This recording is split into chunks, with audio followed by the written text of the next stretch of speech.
So, I am.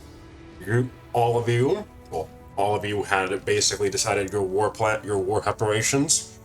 Terrence, since your time would take the longest to get where they needed to go, you along with Whitney and Tate were teleported to the north to this Southern Holdings of the Sixth Empire to prepare your armies.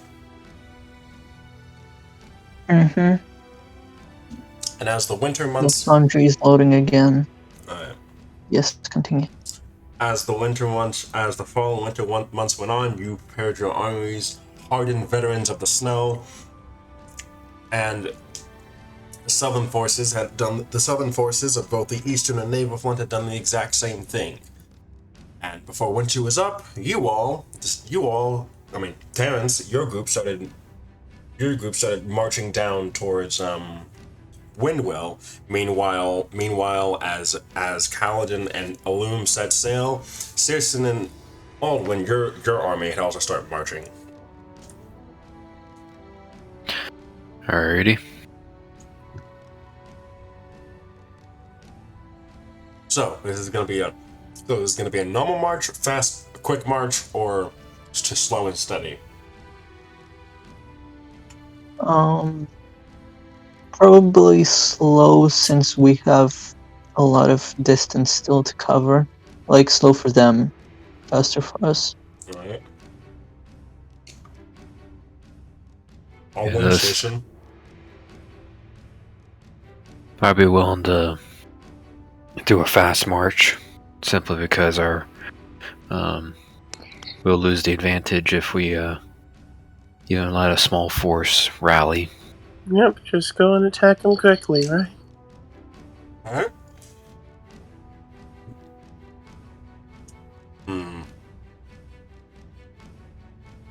Alright, so I'm gonna focus on the Eastern Front first for their first battle. As your army was slowly marching, these scouts, you had received word from the scouts that the bulk of the Imuyuegian army seems to have been focusing on Lord Gren and the army that he's with as they're marching along the main road. Is that like the bottom red? Yep. Okay. But it was not long until your own scouts had reported a sizable force moving towards you. Like along the river?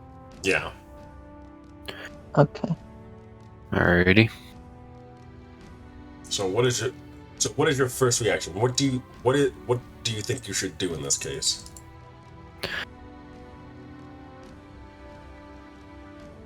Okay, my immediate reaction would be to have the scouts rearrange themselves in a screening fashion. Mm-hmm. They would still be further away from the army, but if they notice anything weird or quirky in the area, immediately report. And then have light cavalry stay close to the main body, or light cavalry or any sort of quick moving force. Alright. To be in between, to serve as more of a screening group. Alright. Yeah. Roll me a charisma check. Oh, good grief. This is going to be a command check technically, but this is charisma. You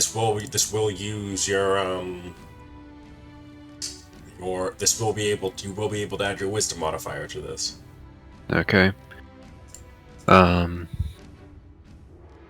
Would I make this as like a persuasion or as just a straight charisma with a plus? Just 3. Just straight charisma. Okay. Ability check. And there's my wisdom is applied to this. Mm-hmm.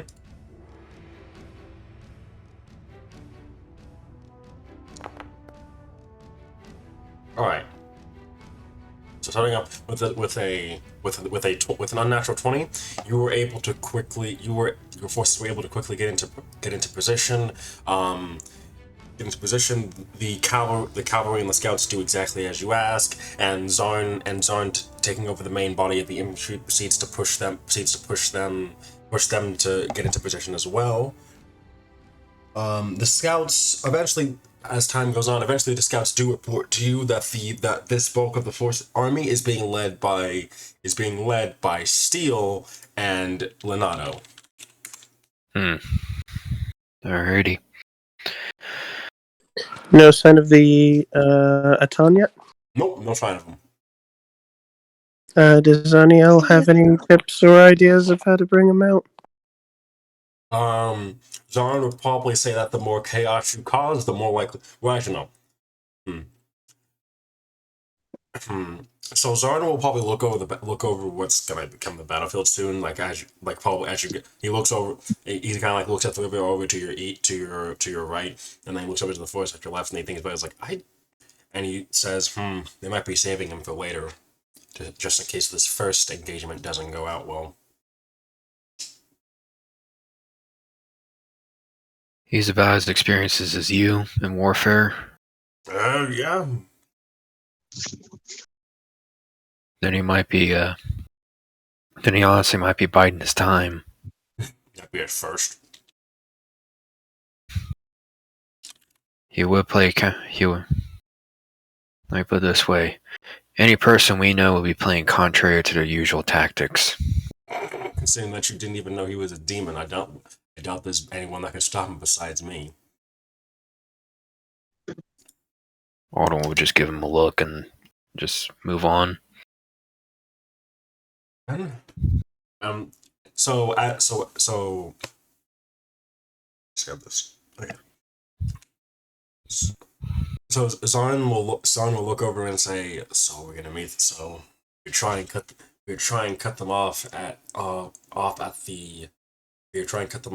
that forest right there. Have a few men hiding in there to attack them on the left flank. See if we can press on them further there." So, what would they be sort of expecting from us? Well, Steele being a mercenary captain is. Hold on, let me get a different thing.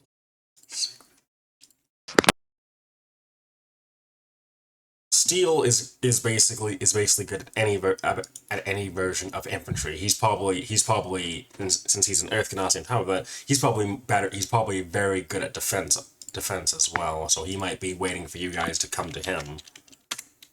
With the double tap. However, since Lenato has the wyverns on his side, that basically means he can do hit and run tactics as long as he wants.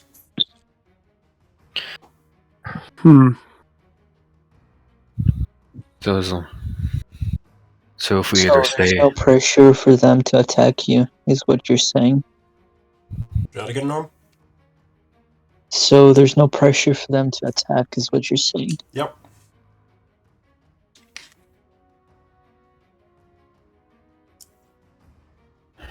Can you repeat that for me, one more time? I understand what Norm's saying. What are you saying, son? I'm basically saying that Steele is defense heavy, is defense focused, and Lenato is hit and run focused.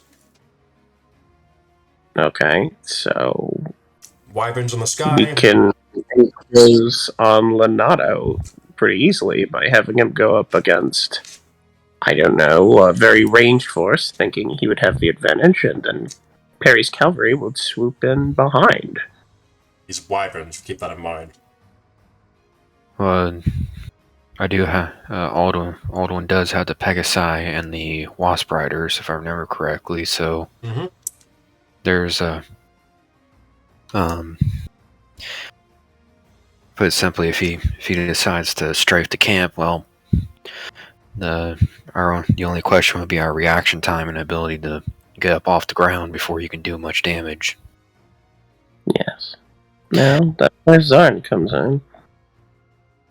So, I mean, Zorn kind of has. I could probably deal with Steele's force pretty easily.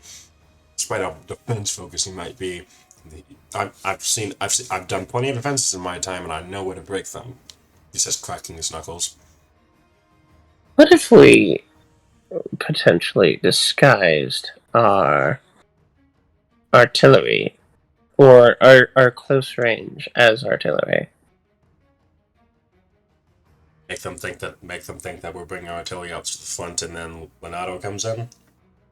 A subvertation of expectations. We make it seem like we have set up a very poor defense. We are working on just hastily barging through them. And they'll think, ha, we're just trying to hastily barge through them. But there's a little bit of strength in there. How's our siege equipment stored? How is our siege equipment stored? What siege equipment did you have again? Oh, no, right. All right. Actually, never mind. I can just look. Wouldn't that seem a little sus? Well, your main art. Well, okay. If you mean siege weaponry, the only one that you really had is the ballista, which doesn't take that long to set up, actually. Let me speak of it in like warlike terms, Noam. What if No. instead of taking a giant like stack and like putting all my armies in one stack, I make it appear like I put all my armies in one stack, but just right behind it is two larger armies.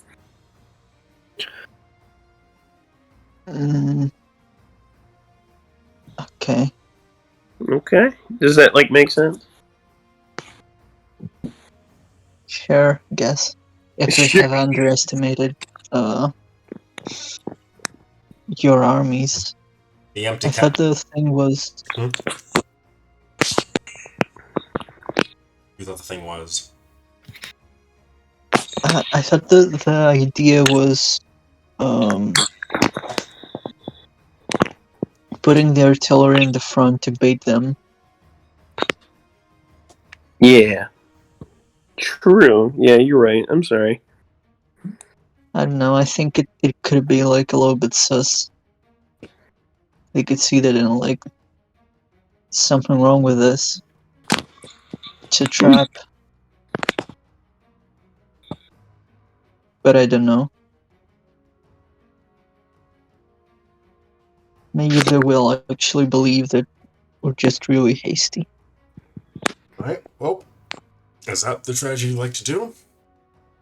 It's all up to Mr. Hollywood. However, you are the one in command.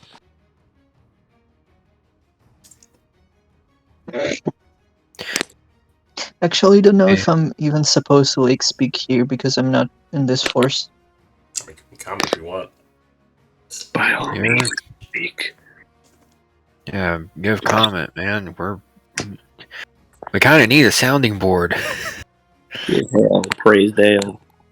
Okay, so the reason why I ask is how is the artillery packed up? Because it will be a whole lot easier. Well, let me put it this way: if the artillery is kept in covered wagons, we don't even need to have artillery in the front. Well, yeah.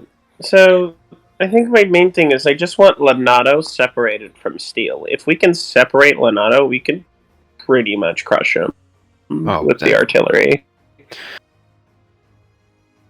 Yeah. And so I'd leave it on to you to sort of... Yeah. And that was originally my goal. Part of my thought earlier is that the main thing would be when Leonardo attacks, it would be to make sure to react fast enough that we can either entrap him or force him from the field with enough overwhelming force to push him out, to push him away.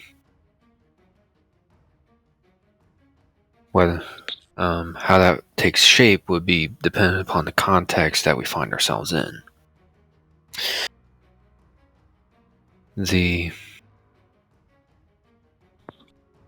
So I do agree with a strategy of taking some of our heavier, slower pieces and pulling them towards the front as a bait and switch, while intermingling some archers, some hidden archers and crossbowmen and whatever else ranged units we have to if nothing else, serve as anti-air for an initial reaction. I am for that. And we can go with that. Roll me a... Oh my god. Okay, roll me a deception check. Deception.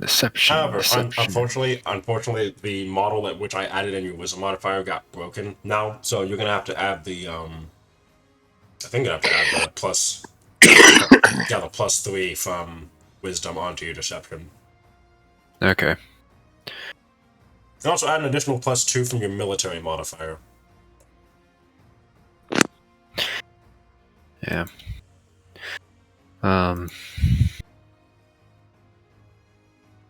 Should I ask this question to be fair, but at the same time I would jinx it a little bit? What's the question? I was about to say if one of the other commanders would be able to see through this. You're gonna find out. Alrighty.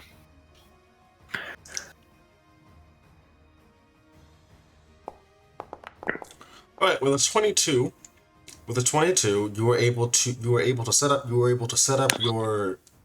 what's the name? Trap.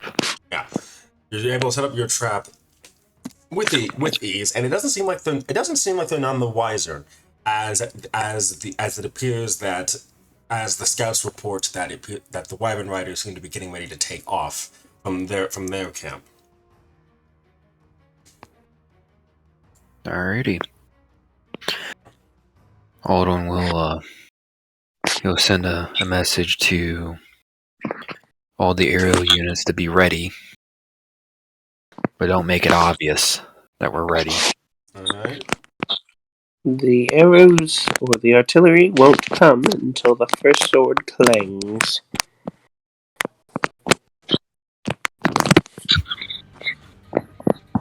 Until metal is met.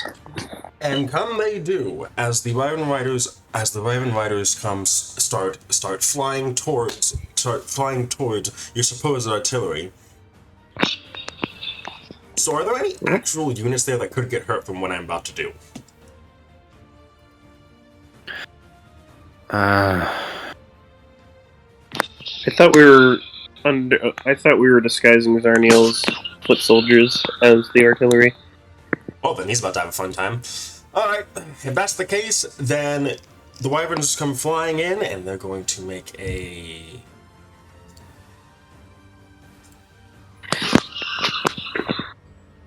Oh, okay. With a natural 20 for a total of 27, the Wyvern Riders come in, and while Zoniel's men are sticking to the plan, you do see them basically lay a wave of flames down on the front ranks. However, it doesn't take long for them to reveal. And while it does do some damage, as Zoniel's men use 1 point of their casualty die, they're down to 5 out of 6 now. As they do take some damage from that, they are able to keep holding. And you notice that, but Leonardo's men do not come down to fight them in melee. They stay high above the supposed artillery, laying down arrows and fire on top of them. What do you guys decide to do?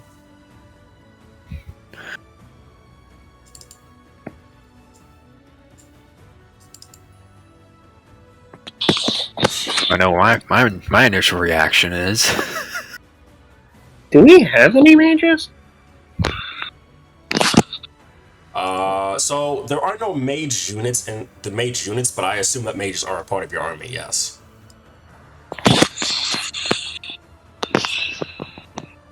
Will they be in the artillery area? Would they count as artillery? I remember you talking about it like it was. Yeah, they count as artillery, basically.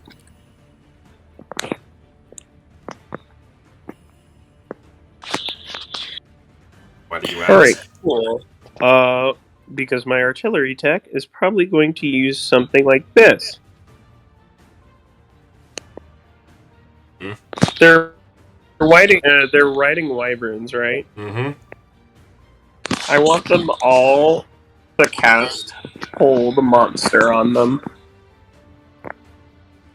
As many as can be. Right. So your guy. So that means they have to make a. So I'm gonna. So they're gonna make a. Let's assume a attack check, which in this case, let's assume that's a. Yeah. Okay. You were able to catch a few of the wyverns with hold monster. However, the majority of them appear to be unaffected by it. Okay, Perry, it is up to you. How will you bring him down? As a few wyverns start falling from the sky. Alrighty. Oldham will have the what is it? They'll have the Pegasus and the Pegasus riders and the dire wasp riders scramble. Mm-hmm. And more or less do the equivalent of an aerial charge of the light brigade. Go straight at him. Right, roll me an attack check, please, with them. Okay. How do I do this? So, if you go to character sheets under the Eastern Front section under Hinokian Warfare units, and you click one of their sheets, whichever ones you want, and you click the attack number, it should automatically start rolling for you. Okay. Like all the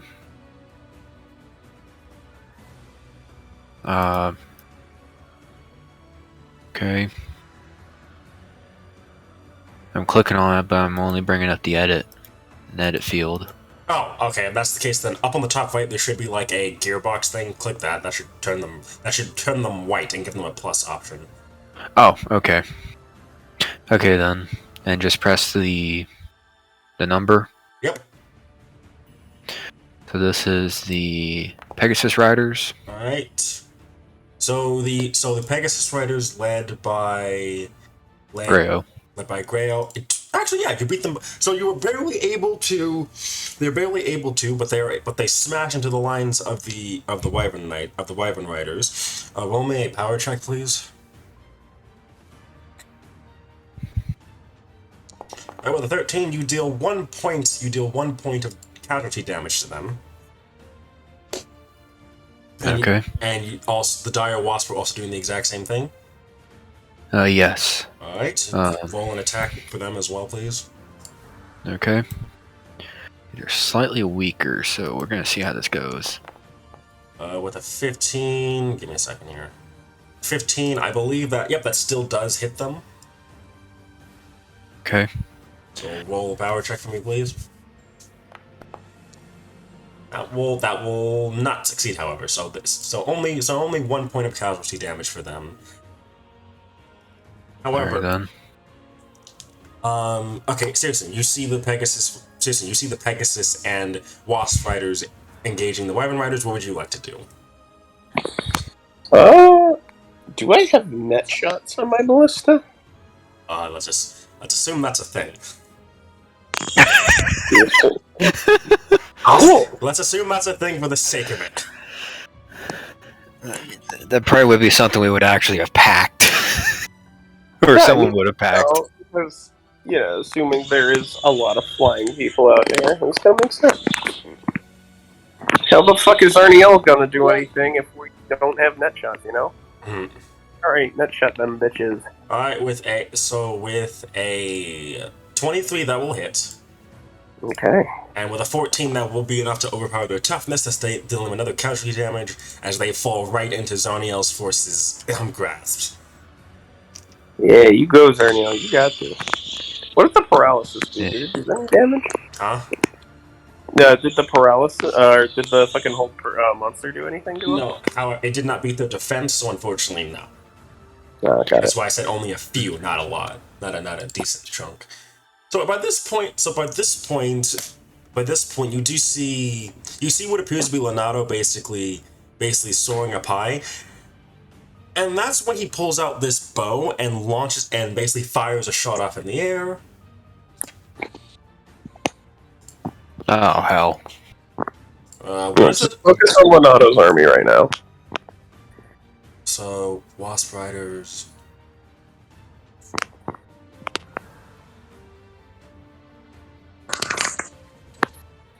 Crossfires are that. Okay. So basically, you see him fire this shot off in the air, and that's when you hear this loud booming horn in the horn coming from the forest to your east, and that's when one figure bursts out of the forest and slams into Zarn's ranks. It's a Tom. Hooray! There he is. And that's when what you assume to be a Baylor bursts out of the middle, bursts into that arrangement. It starts attacking everyone in the front ranks. So I'm gonna make him make an attack check. How much casualty is left on? Not that. What is Leonardo it? Leonardo has 4 out of 6 casualties left. Okay, well, thanks. So, yep, that's gonna hit. So let's see if his power can get through. Yep, okay. Zarn's forces take 2 points of casualty damage. He is down to 4 out of 6, as a decent chunk of his men are starting to be decimated left and right.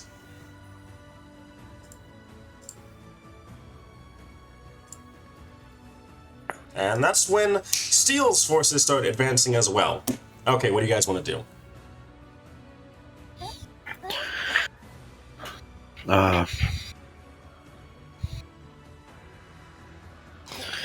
Sorry, Scruffy is demanding attention from me.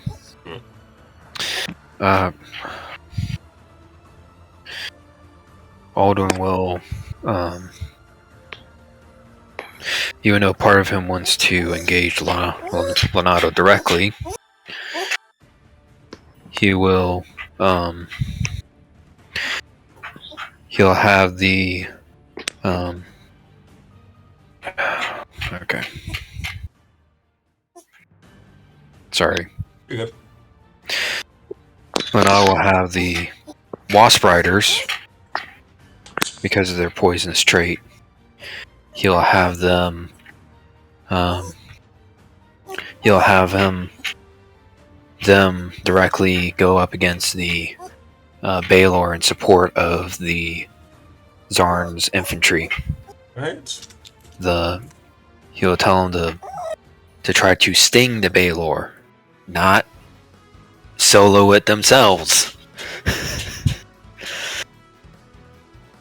And then the Pegasus Riders and basically the rest of his forces are to go and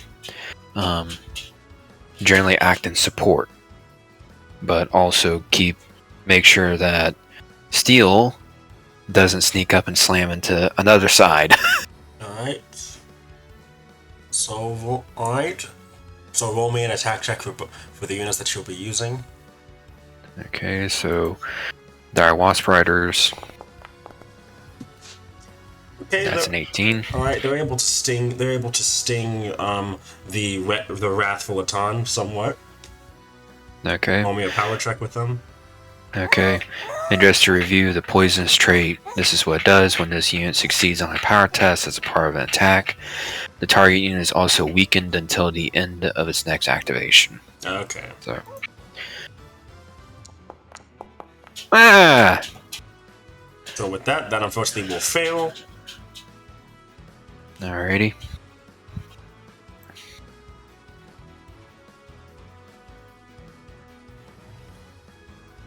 Alright, next Okay unit.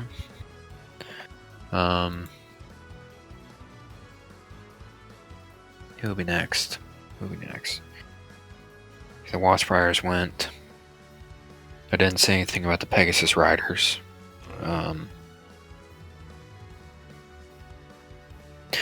They'll hold in response to anything else appearing. Alright. But then the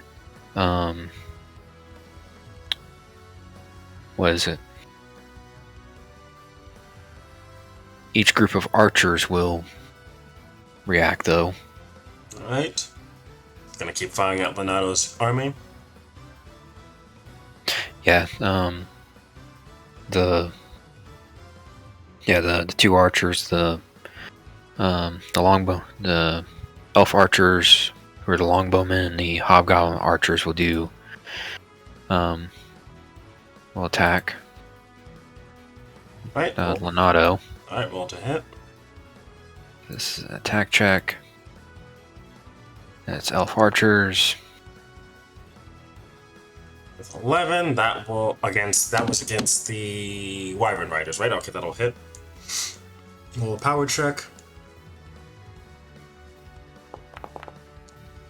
That will, I think, hold on.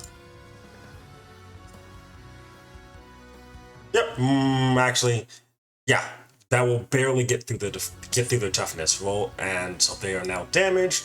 They're going to make a morale check now. Add his charisma modifier.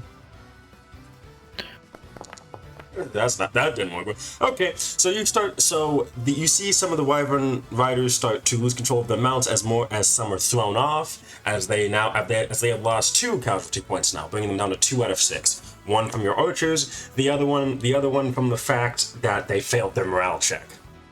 Alright, now the hobgoblin archers will follow suit. Okay, we'll hit again. That beats the defense, roll damage, a roll tough, a roll power. Okay, they're down to 1 now. Okay. Alright then. Searson? Oh, attack Leonardo with everything I've got. So ballistas are going to target them? Yep. Okay, here we go again. At least push him off the field. Push him off, push him off, push him off. So a 25 will beat their defense. A 20 will beat their toughness. That will break the Wyvern Riders. And you see the Wyvern Riders start to retreat back to Steel's forces. You see Grail try to make a go for Leonardo himself. However, you see Leonardo basically shoot an arrow straight into Grail's Pegasus' throat, and he basically crash lands in the battlefield. We didn't get Leonardo? What the fuck? Nope, Leonardo killed Grail's mount and ran off. Which direction did he go in? He's heading south towards Steel's forces. Alright then. And I still have more attack actions, right? What's your other forces gonna do? Can I still attack Leonardo's army? No, they're broken. They're gone. Oh my god. Then I guess I'll attack Grayos. Or not Grayos. No, Grayos. Fuck. Steels. That'd be fucking funny, wouldn't it? Alright, let me go ahead and just... A 16 will beat their toughness. A 9 will not... okay, so 16 will beat their defense. A 9 will not beat their toughness, however. So your ballistas shoot their bolts at Steel's forces, and they barely have any effect on them. Wow, gee, thanks. As they appear, Well, that's all I can do, I think. as a few men are grazed or bruised, but they keep marching forward. I think that, yes, that would be in this case.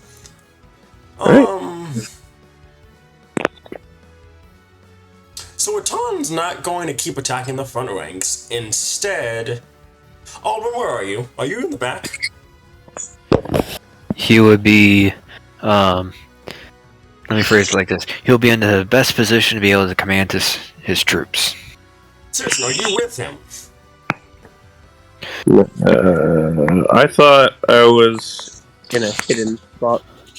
Okay, that works. Alright, Aldwin. Alrighty. This Baylor entity looks towards your position, and a giant beam of energy just shoots out of its mouth at you. Roll me a dex save. Fucking laser. Alright, saving throw. I can't remember if I have anything that gets me a bonus to this, but probably not. So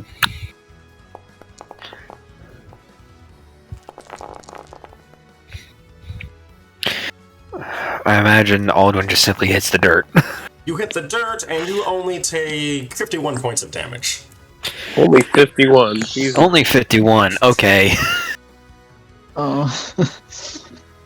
as some of your men nearby are basically reduced to screaming corpses by this massive beam of abyssal fire.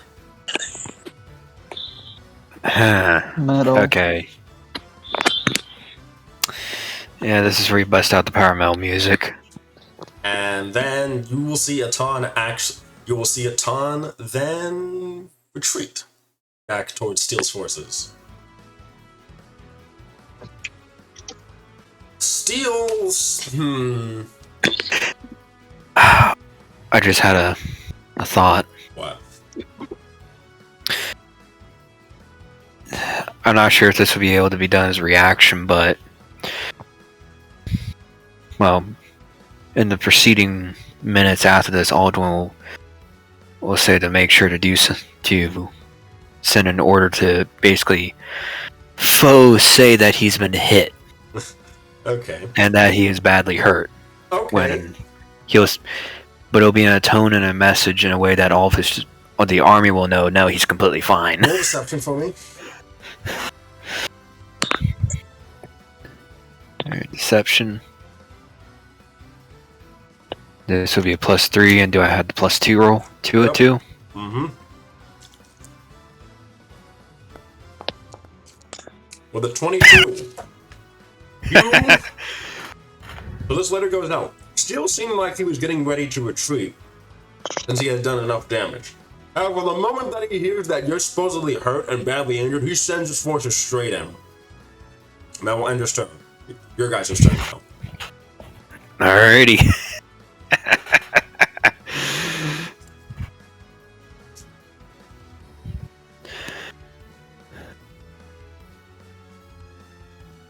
So, seriously, Alden, what do you guys want to do?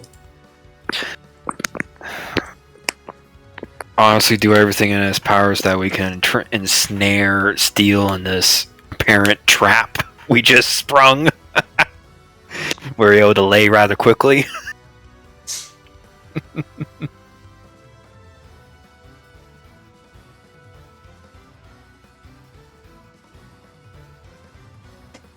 Seriously, what would you like to do?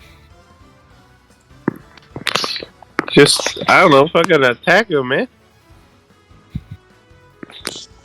Steel's the only army left, right? I believe so. Yep, Atan was regrouping with him, but Lenato's forces have basically left. Yeah. So just, Steel's pretty decently far away from me, correct? Steel will be slamming into Zarn's ranks. Yeah, so just attack Steel's with the artillery fire I have. All right. So seriously, you tell the men to fire the ballistas. They ready the siege engines, and they say loose, and a wave of ballista bolts fly and black out the sky for a moment as they come raining down on top of Steel's forces. However, their defensive strategy allows them to not take any damage. Oh my god. They're all turtled up, aren't they? Yes. They're in a phalanx formation. Right. Okay. Well, new idea. Mm-hmm.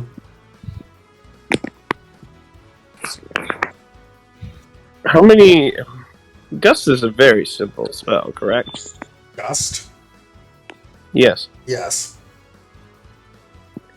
What if I just used a huge cast of Gust on them? To knock them over? Yeah. Okay, so, I don't think Gust can hit that hard. Hold on a minute. Oh no, yeah, I'm looking up 5e tools now.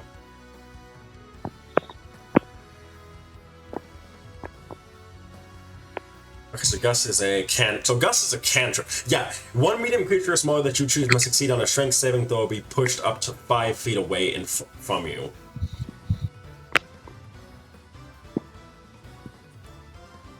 Are you thinking Gust of Wind? Yeah, what does Gust of Wind do?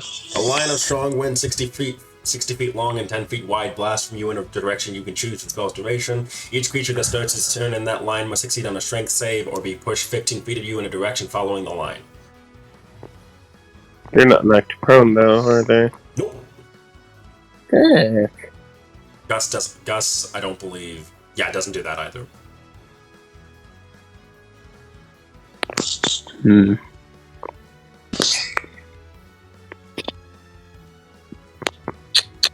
Hmm.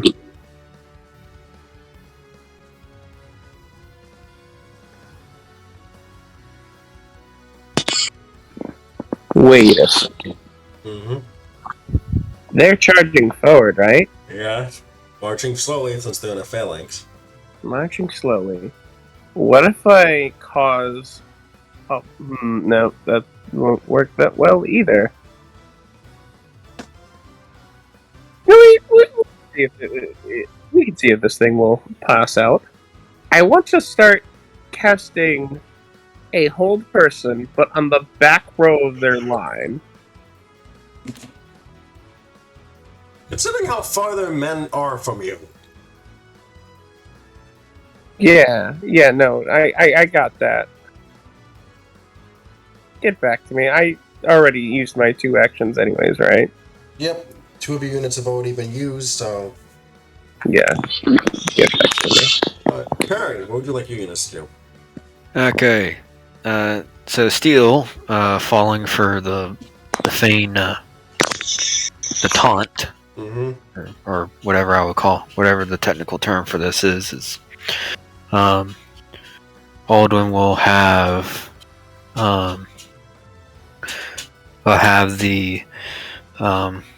the Elf Pegasus Riders and the Dire Wasp Riders do a pincer move on his flanks.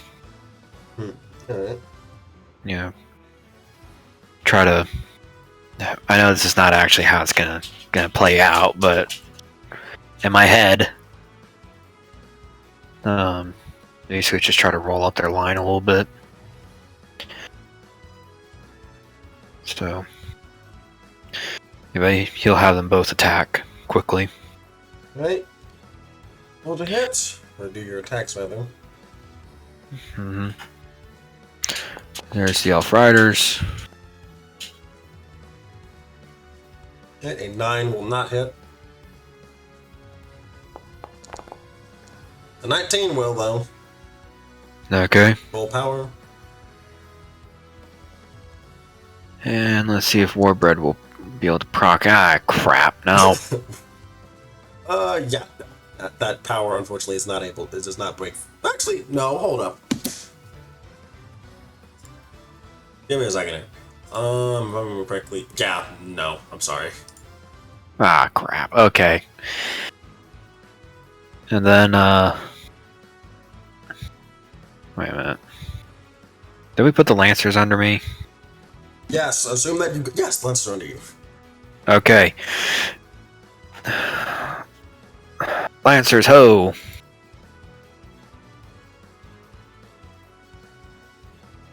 Let's see what you got. That's an hit.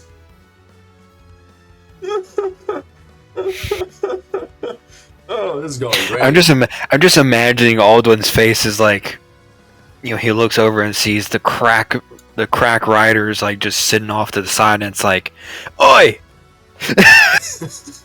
Charge! Yeah, the charge unfortunately does not appear to have that much effect on Steel's forces. And by this point, Zon's just facepalming, and just, oh, for the bloody hell. Alright. Is it back to our turn?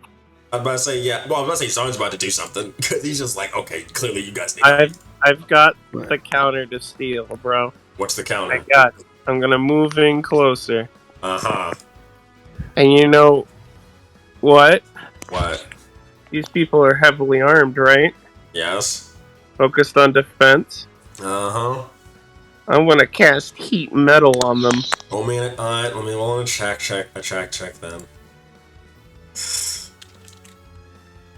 I was about to say have the archers just lay down a volley, but Finally, alright. okay, that attack will work. So let's see their power. And I'm going to start using Graziers on these bitches. So Or Brazil? so some of the men indeed do start to drop their heavy armor and weapons, and you deal one casualty point because I'm tired. You do I'm one. tired. No, I'm not tired. I'm joking. You do one casualty point. You barely made it. Hey, look, it's working. I'm going to, yeah. And then Zarn's gonna tell his men just to charge. All Alright then. I'll hold off the archers then. And that's when you see his forces, the Forest Mist, come up behind Steel's men, and you guys wondered where the Forest Mist went, because Zarn didn't say where they were, but they come out of the forest and behind Steel's men and start hitting them in the back. An 18 attack will hit, and he deals country damage to them. That's 2. Okay, then his infantry will attack from the front. And that's 3. Alright, so they have to make a morale check now. They will succeed on that. Alright. So despite the pincer attack from Zarn's forces as well, it does not appear that Steel's forces have broken morale yet.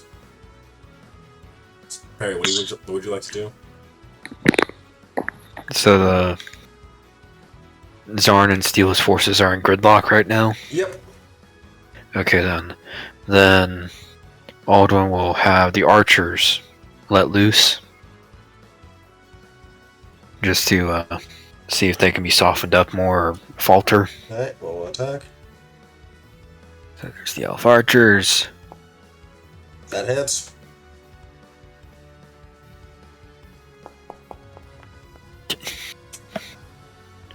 So it hits, but it just bounces off their armor. Chorus, we're shooting at heavy troopers. There we go. That will do. So how much damage do they do? 1? Oh. Okay, because their warbred trait as a reaction to succeed on a power test as a part of an attack, the unit can make a DC 10 command test and gets to attack again on a success. Go ahead, roll the command check. I believe it gets to. You're the commander, right? Maybe, yeah. I believe that there was a rule where you got to add a bonus. I think it's your charisma bonus to the command check. I can't recall exactly. Okay. Do you want to be fair and just say a +2? Yeah, let's just say +2.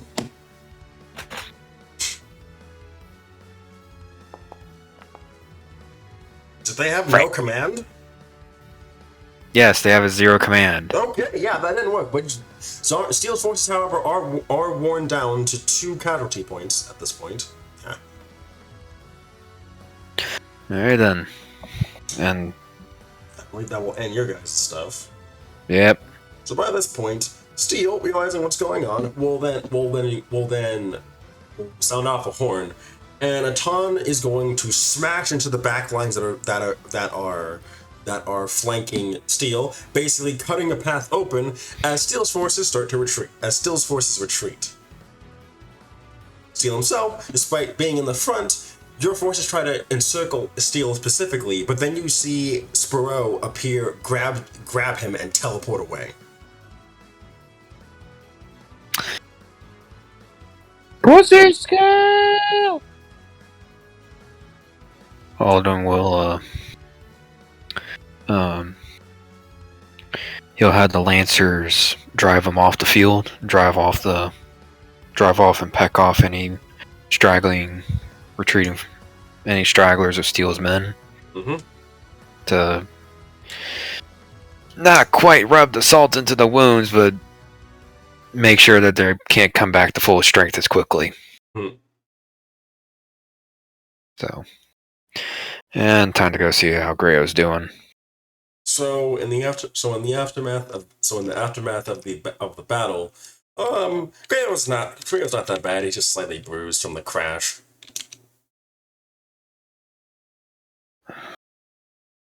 Do another stunt. Alden will tell him that if you do another stunt like that, I'll have to put a parachute on you. He rolls his eyes. Yeah. So, Also, what was the deal with your sallying forth on Leonardo? I wanted to see if I could grab him before he got away. That didn't work out too well. Well, next time you do that, take at least 5 riders with you. Yeah, gotcha.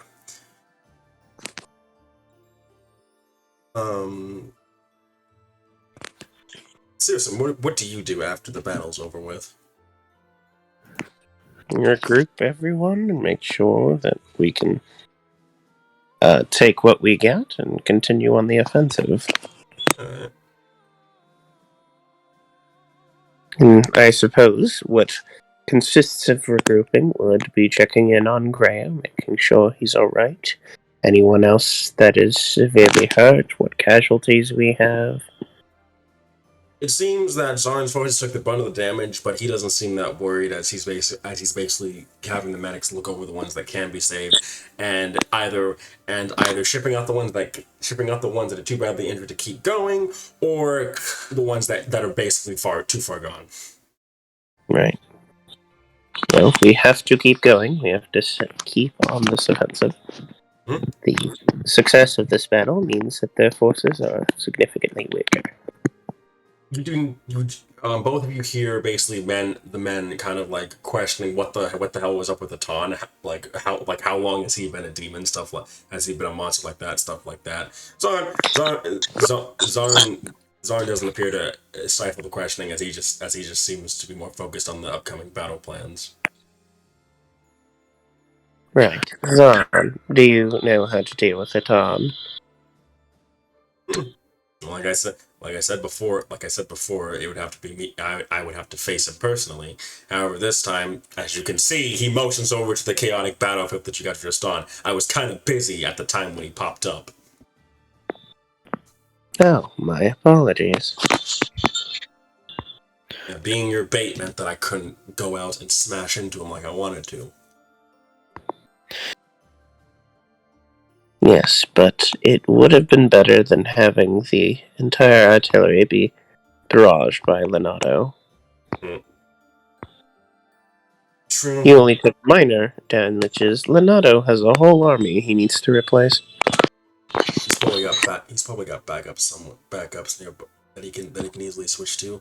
Besides the Dragon Knight lady didn't come out. Neither did Dragon Knight lady didn't come out, from what I can see. So I mean, you still got at least one. That means you still have at least a couple of forces left to deal with. Yes. It'll take. It'll keep moving quickly. Leonardo won't have any time to regroup or gather any replacements, or even train them. Let's keep pushing then. Let's keep pushing then. I got the wounded that I need to keep going. The rest are being sent back to Leywin or are being buried. So.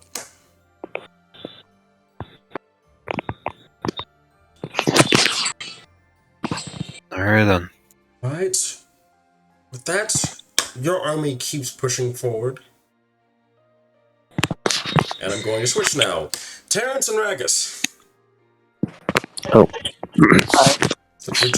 I was here the whole time. Since you two are the heroes of this campaign, here you guys get the fun part. Oh shit, we do. Yep. So you guys have been marching for a couple months now. At this point, both of your coats of fur being basically grown out from the cold winter, and thanks to the likes of Kiro and the other Wolf Farah and Lupin, you guys were basically able to skirt around the edges of the knoll patrols, basically with your armies, basically avoiding any confrontation with them. Mm-hmm. That's good. And you guys are basically sailing downriver. Hey, Gabe. Hey, Gabe. Gabe. Downriver? Which river? Down the Widwell River. Oh, we're already there? By this point, you will have reached the town of Laga. We cannot hear you, by the way, Gabe.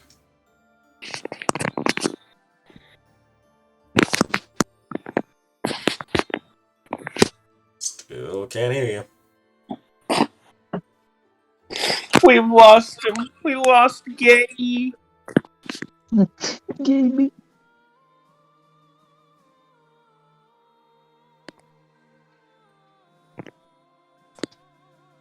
Hello. We can hear you now. Yay. Okay, Gabe, roll me an investigation check, please. Like with You. Cal? Yes. Okay. It's your spies, isn't it? Yeah, that is true. If the thing will load, that'd be nice. Load character sheet, thank you. Investigation. 31. With a 31, Kaladin spies are able to reveal to you, Ragus and Terrence, of the fact that while Woodwell is not much of a major defensive point, as is not heavily defended due to the fact that the Umeigan Empire was not expecting attack from the Tempest Empire. Even by the time they know that you're coming, they won't be able to stock up. They'll be able to stock up enough food. However, their defenses will not be strong enough to withstand a hard enough siege. Do we have siege engines? Hmm? Do we have siege engines? Yes. You have Okay. two types of dwarven artillery in the form of trebuchets and crossbows. You have ogre artillery, and you have dragons. Oh. No fucking dragons. Okay. Did I hear onagers? Yes, they have ogres as artillery. Oh, ogres, not onagers. Okay. Ogres and trebuchet. Do they just like throw rocks? What was that? What was that, Norm? Do the ogres just throw rocks? Yes, they throw giant ass rocks. Bitchin'. Damn. Okay. So that's good. We're being sneaky. Right. So as you guys basically sail down the river, the void dragonet that you guys are convinced to join your side at some point, he's taking command of the dragon units, and he basically goes over and he asks if he should go ahead and start laying waste to the nearby countryside near the town to stop them from stocking up on supplies.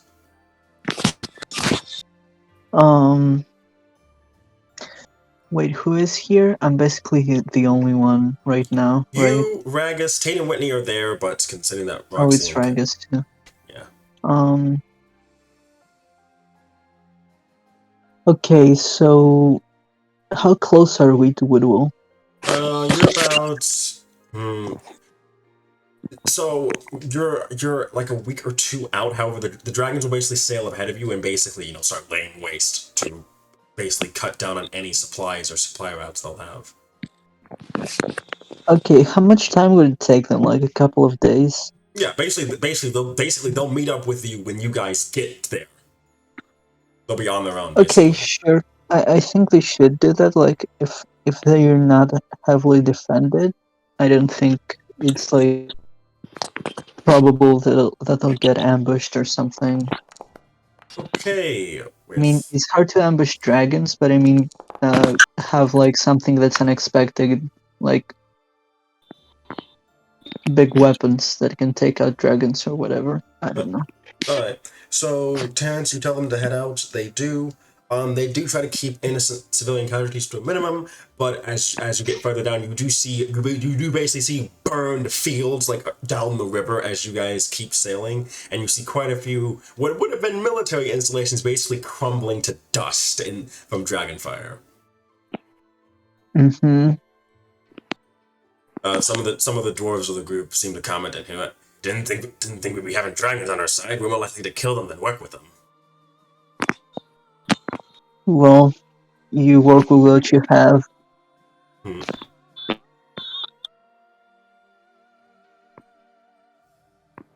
So as you guys get, so eventually, however, you do reach the Woodwell as it stands as a fortress town.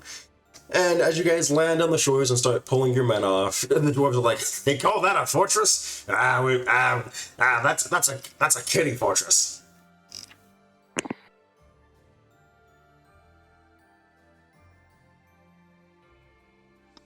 I'm sure you won't have much trouble getting into it then. Well, We'll bring that thing crumbling down if you ask for it. Can you say that again? We'll bring that thing crumbling down if you ask for it. I think we should just do like what's enough to minimize our casualties. I think it'd be unfortunate if it got like completely destroyed. Yeah, okay. And the trebuchets higher up, boys. We're not crushing the walls. You hear the dwarves like grow like, oh come on. No, I mean, yeah, shoot the walls, like not the whole thing. Well, no, because you said you want to bring damages down. So we assume. Do you want to keep the structure? Do you want to keep the structure sound in terms of the walls? Like, do you want the walls to stay up and basically be able to use them for defense, or do you want to bring those crashing down? Because that's what they were focusing on. Okay. First of all, do we know how defended it is? Like right now, can we guess that from the dragons? So by this point, they do have a sizable army in the region, in that fortress. However, their ability to be able to keep them well fed, however, is a whole nother matter entirely.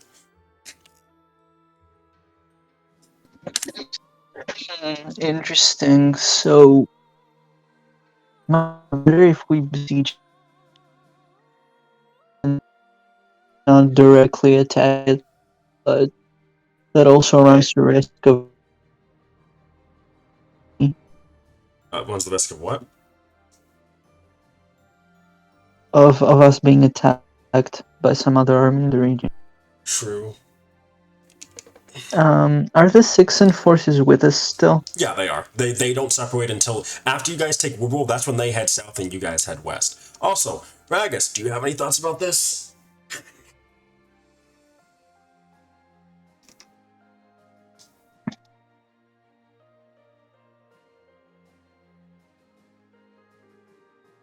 Car.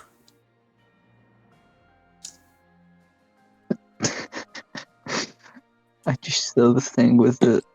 God damn it! You can't hear me.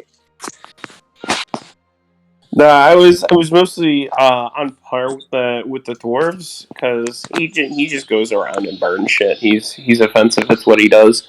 But he goes over to this town and he gives it a thinking pose.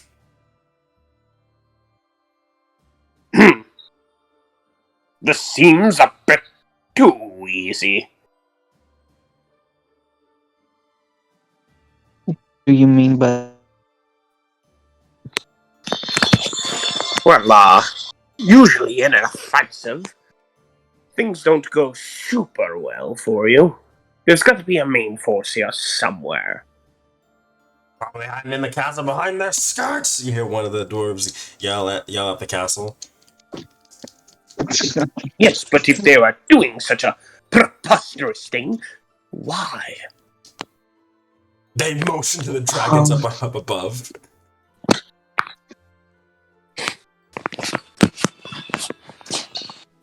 I think.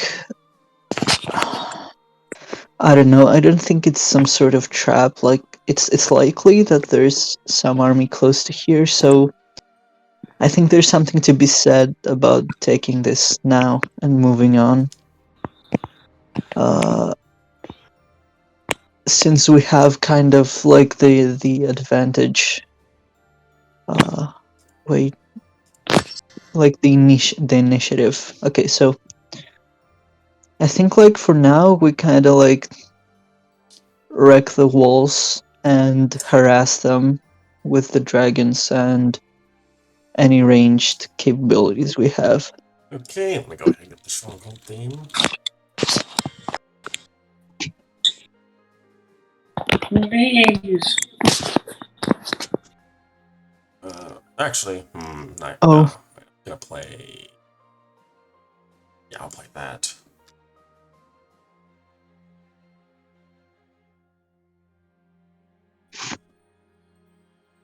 Sorry, I'm just grabbing the music right now.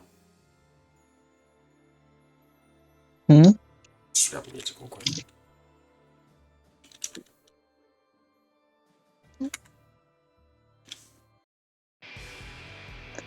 Okay. Oh shit. Alright? So, Norm, would you please open up your Ogre Artillery, Dragon, and Dwarf Artillery Trebuchet sheets and start rolling for me, please? Ah, shit. Where are those? Are those in my sheet? No. So they'll be under the Actors Directory, the little 3-person symbol up on the top right. Uh-huh. Then under Hinokian Warfare Units. Uh-huh. Then Western Front. Yep. Okay. So, what do we do? Now you're going to press attack. So do all the numbers that appear white on the top bar where it says attack, defense, power, and stuff? Yeah. Click attack for me. Click the attack number for me. Roll. It doesn't seem to be doing anything. Is it red or white? It's white. With a plus? Left click or right click? Left click. None of them work. What? I was saying left click, but...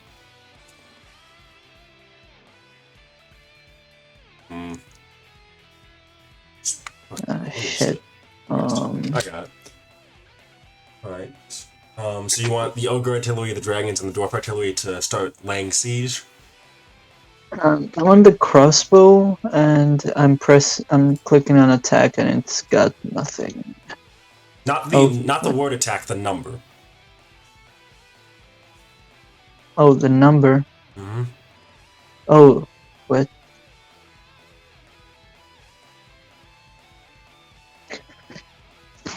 Oh, well, they're all red. Oh, if that's the case, click the gearbox up on the top right, and then click the number.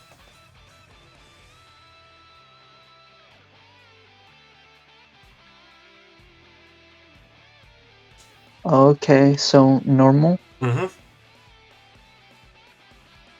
What? Yeah, normal. Okay. Here's the crossbows.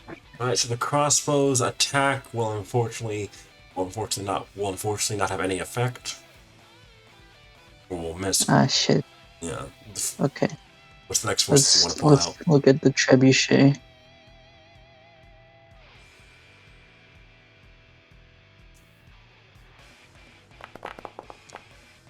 Okay, with a 14, God damn it. with a 14 that works. Roll me a power. Actually, no, it automatically does. Roll 1d4 plus 2. Shit. How do you do the? If you can type in there should be like little dice up below the chat box. If you click the D4, which is the leftmost one, and then plus it to 2. Alright. So alright. So the trebuchet rain down stone on the walls, and you see the walls start to have cracks in them, like heavy cracks, as they batter against the fortifications over and over again. Okay. It seems like one more blow might be able to bring them crumbling down. Okay, let's go to the monkey. Yeah. Alright. Bruh. That works. Roll me a power Wait, check. really? Mm-hmm. The fuck? Okay, so what do I do now? Click power. Oh. Alright, so the ogres are the last ones as they launch their stones, and with these giant stones that could easily crush an entire unit, they basically bring that section of the wall crumbling down. Damn. So like a section of the wall is It's destroyed. gone. Alright.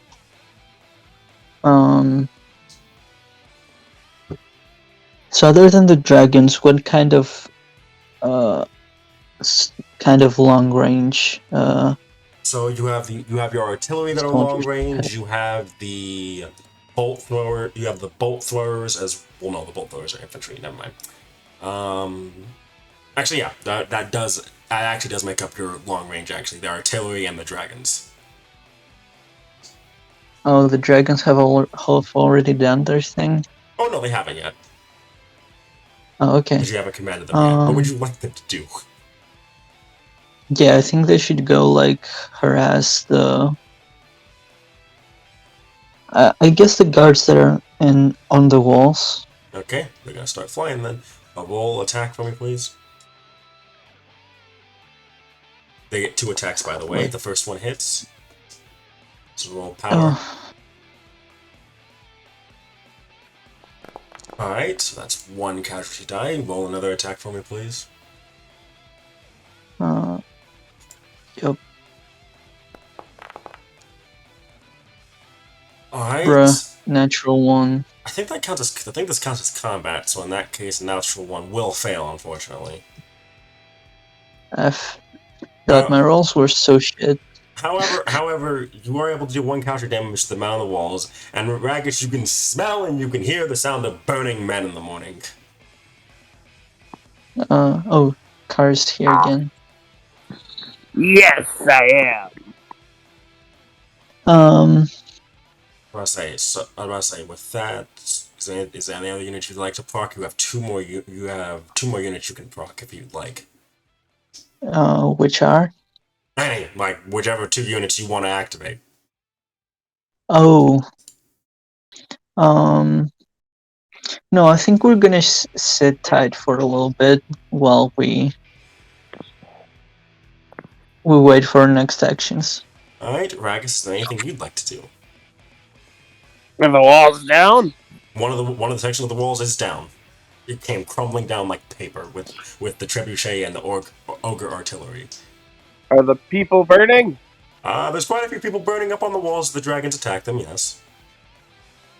Get in there and burn more people. What units would you like to call? Would you like to call upon? I assume that you call in the Orcan Drakes, the Bladeborn, and the any infantry you can get your hands on. Yes. Anything with fire. All right, so they start charging in. Let's see what happens. But Wait, the who's mix-up charging flame in? guard look like a. Wait. Okay, that will do that. What was that, Norm? Who's charging in? So the Bladeborn, led by Kiro, the Bladeborn, charge in. Kiro dealt a nat 20, so he dealt 2 casualty damage to the units that he smashed into. Damn. As do the 6th cavalry.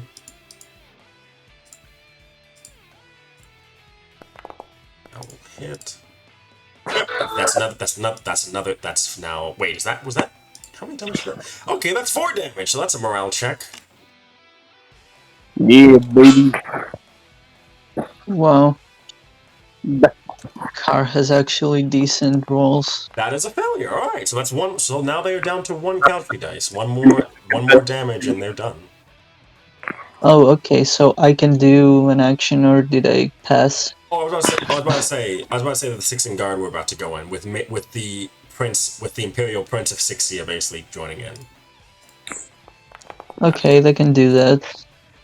Okay, yep, that does it. Okay, yep. So the front lines basically collapse as people start running towards, well, the castle to try either take it or escape inside. Okay. And with that, I think this will loop back around to the defenders' turn, and they start running inside the walls, and that's when... Like the inner walls? Not the inner walls, I'm sorry. They start running towards the fortress itself. The keep, I'm sorry. And give me a second here, I gotta find this one music that I'm looking for. What's it called? There you are. Alright, and that's when it starts getting really cold. Oh, that doesn't sound good.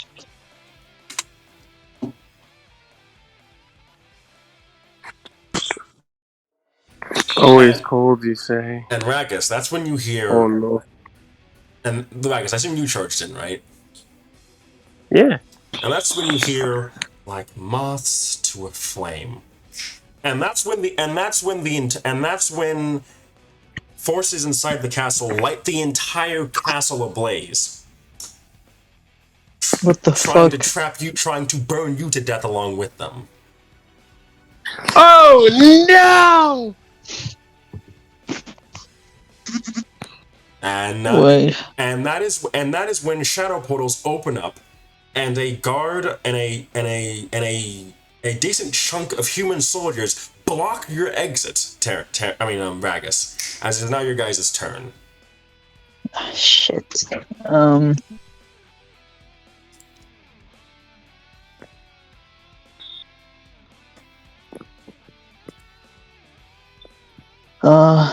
Whose turn is it first? Oh, you two can choose. It's bait. I'm letting you guys go.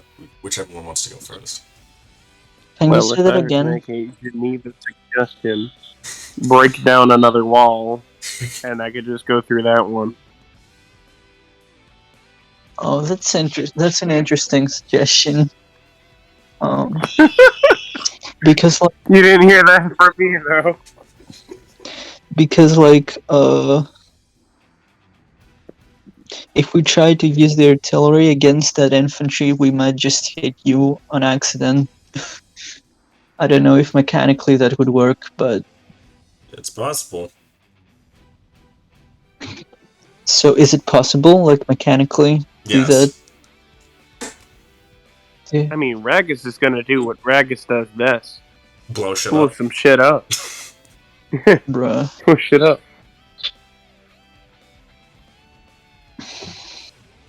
Okay, wait, so how many units can I, like, use my actions on? 5. It's equal to your Okay, proficiency so- bonus. So there's, the 6th Cavalry, and the 6th Guard, and who else in there? Let's see. I mean, you can call upon any 5 units that you want. Yeah, I mean, those, which units are with Ragus? Oh, the Bladeborn, the 6th Guard, the 6th Cavalry, the Dwarf High Shields, and the Dwarf Infantry. Oh, those are a lot. 5 units.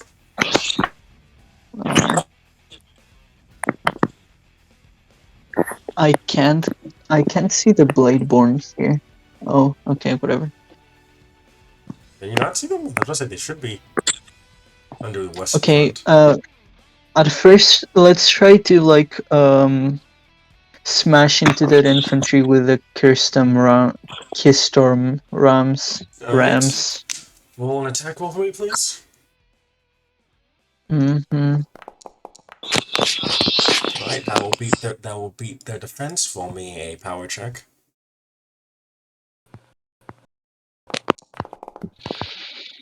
Alright. So how much damage do they deal? 1 second. 2. 2. Okay, so that is 2 counter damage to them. By the way, Norm, I'm gonna let you know this right now. The defense and stuff are not high rolls. Like defense and toughness are not required to be super high.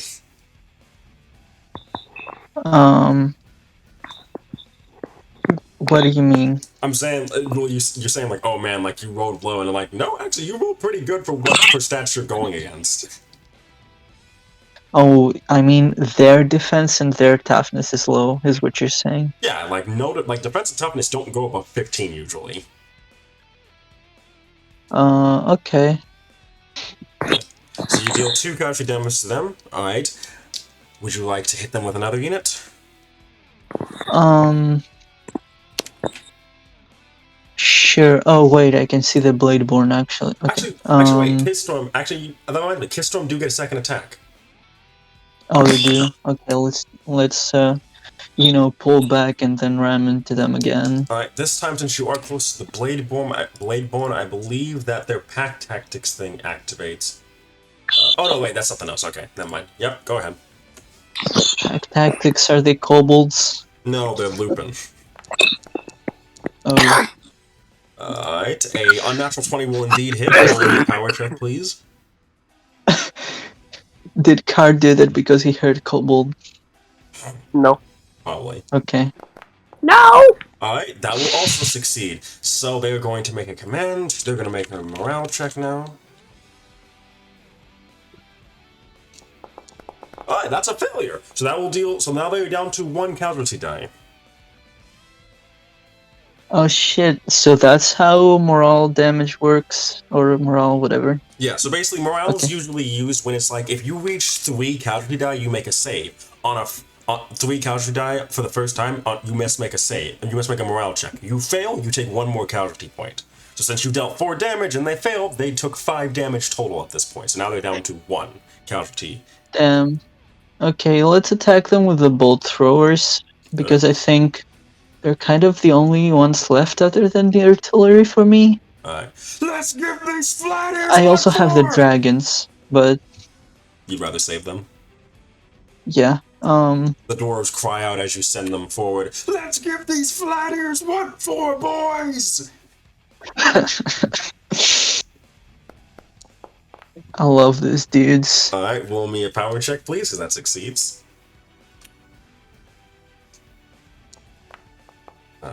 Okay. So, how much damage do they do? 1. Alright, so with that, the human infantry appears to start breaking, and that's when you see this figure in a shadowy cloak. Hold on, let me see if I can find that picture of.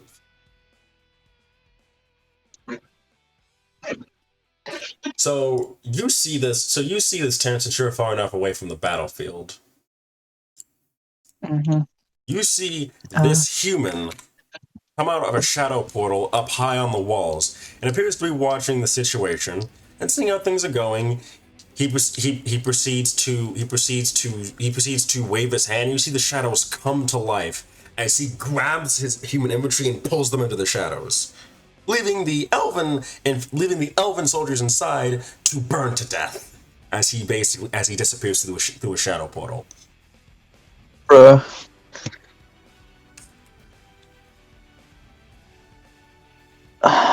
What the fuck? I don't have any other reaction. Okay, so like the rest of the peeps move out. I'm gonna suppose. Well, no, he cares about his man. He got the humans out of there. He fucking left the elves to die. Yeah, no, I'm Wait. talking about ours. They're getting outside. Yeah, Terrence. What elves die? His elves or our elves? No, the Windwell people were elves. Human infantry appeared to try and cut you off, but when they failed and basically crumbled, he teleported them out. He's leaving the Windwell forces to die in the fire. Which Bruh. they themselves. He's racist too. Base. However, Ragus, thankfully, due to Terrence's efforts, your way out has been cleared. You can now escape the burning keep. Which they set on fire. I'm gonna repeat that. Mm-hmm.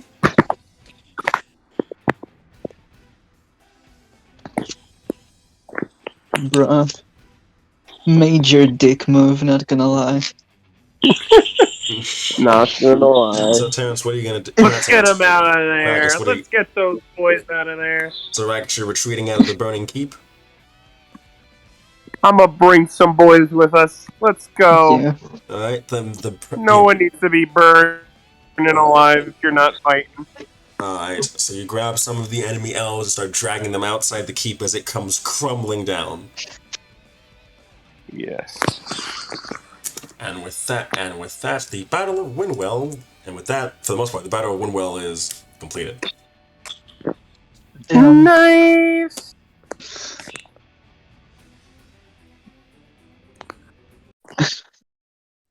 Okay. Hey, Ragus. I mean, not Ragus, Norm. Yeah.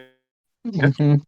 Norm, altered blue, warm red, or deep blue? What? Altered blue, deep blue, or warm red? Pick one. Deep blue. Right.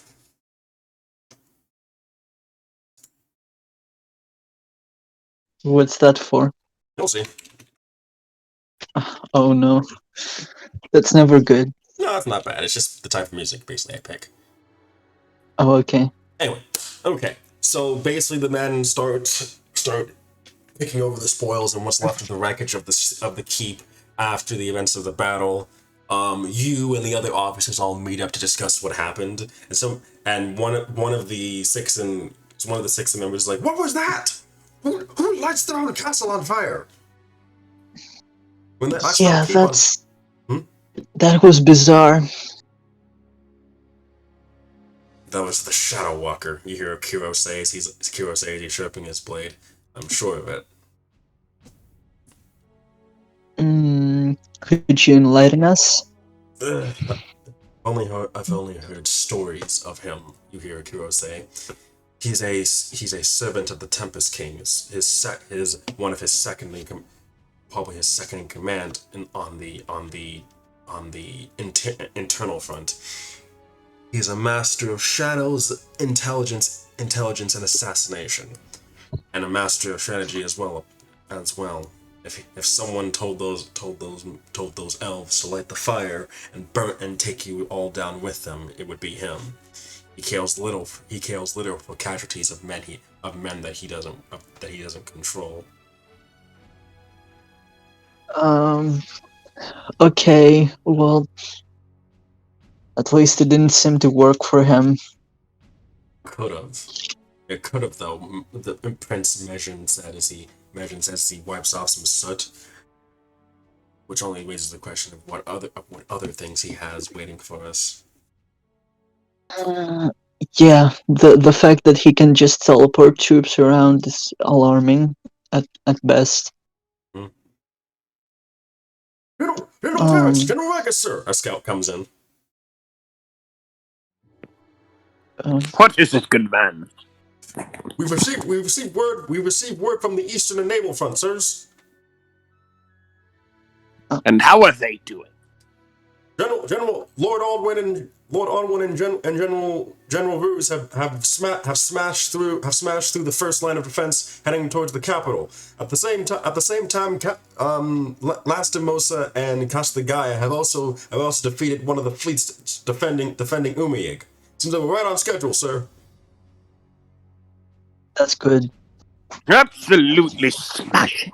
Sorry. Terrence, what did you want to say?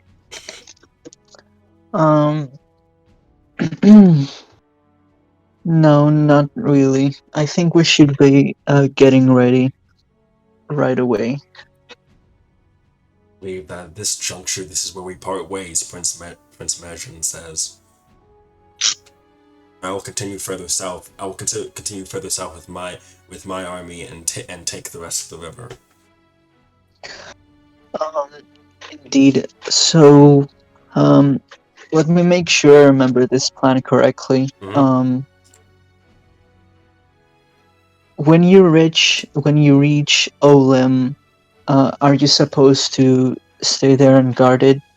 Yes, we hold the river for as long as possible to stop the Tempest Empire from attacking you from behind.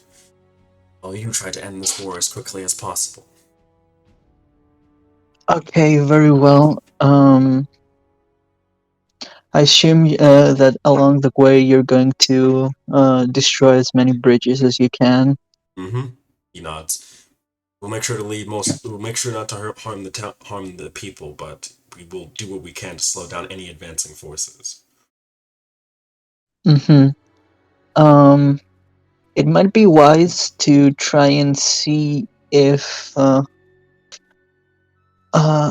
able to get some boats to help you there as well, like from the main fleet, if they don't need them. But it'll probably take some time. First of all, for them to get the message. Second of all, to reach there. Actually, I will say this: Nerul is acting as a messenger for all the different fronts. That's why you're able to find out information on either side as fast as possible. Okay, so the others battle happened at about the same time as this one. Sometime before, but yeah. Okay. Because I assumed it was like quite a bit behind schedule, but because we got more land to cover. Yeah, okay, just for the ships to get there then. Right. That message will go out.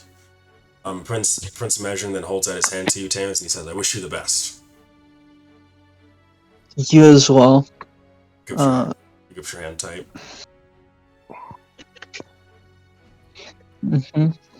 Ragus, Hmm. Served a short time. You have served the Sixth Empire loyally for 3 years. I wish you the best in your battles to come. He says. He pats you on the shoulder. Ah, same to you, good sir. Wait, that's their king, right? Prince, but yeah, since the Emperor is missing, he might as well be their Oh. ruler. Yeah. Oh, but what's his official title? His Highness, because he's just a prince. Prince Mason. Okay. Best of luck, Your Highness. He nods. We will all need it.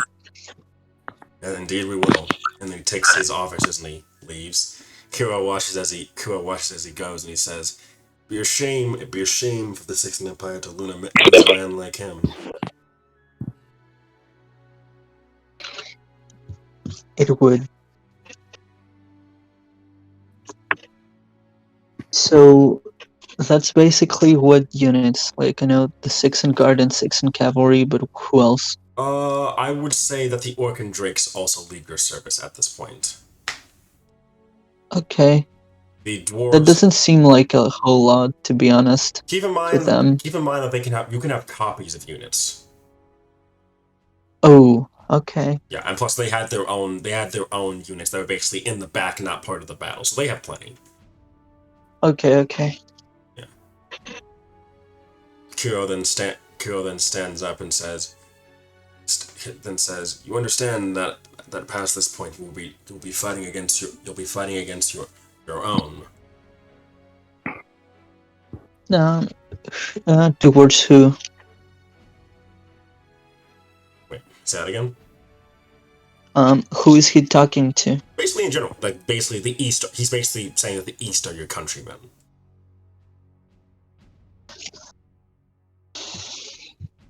Yeah, well,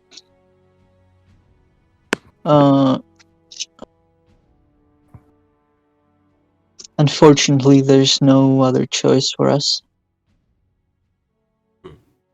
As long as you can keep your resolve, there shouldn't be any problems. We can still try and save as many as we could. Make sure you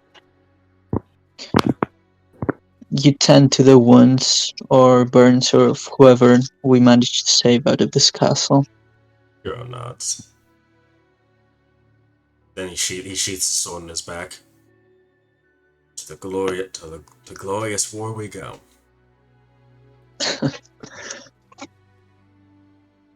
I suppose that's one way to see it.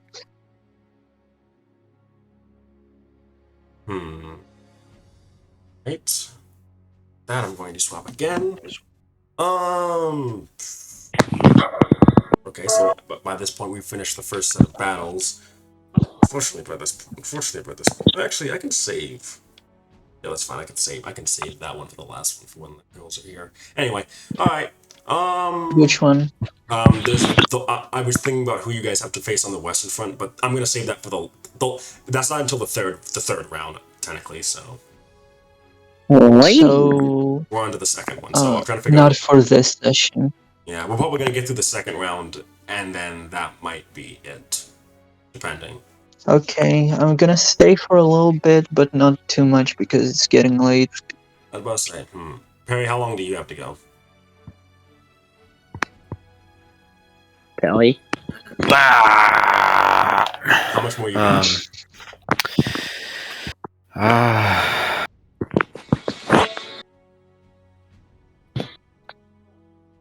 Let me think. 10:30. Okay. So 10:15 or so. I might. Gabe, do you want to go? Would you be fine with going last out of curiosity, or What was that? would you be fine with going last in the second round out of curiosity? Yeah, sure. Like, is it happening this session or in 2 weeks' time or what? Oh, this session. Like we're doing. Like the second round, we finished this session. The third round is a bit more iffy. Okay, sure. Let's say, are you sure? Are you up for that, or would you prefer? I'm fine, man. I'm fine.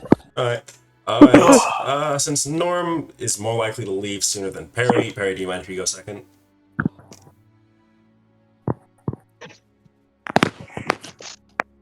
I'm good wherever.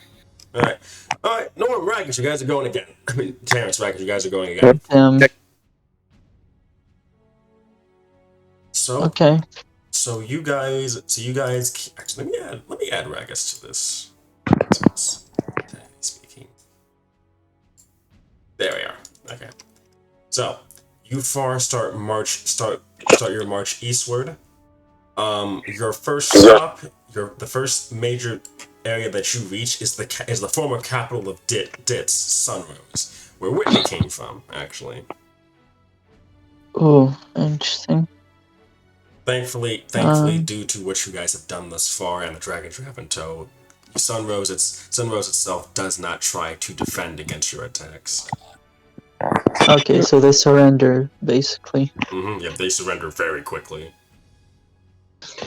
Okay, so we make sure to get supplies from there, if we can, without like plundering it or anything. All right, you get what supplies you need. A couple of men do try to. A couple of fans do try to. I mean, a couple of units try to plunder, but then Kiro and Tate quickly put them in line. Mm-hmm. As he should.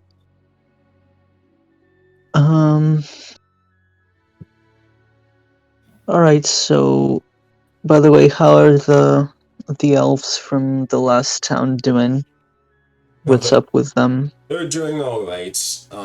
They thank you for your kindness, and when they're able, who else is there with you? God forbid, who else?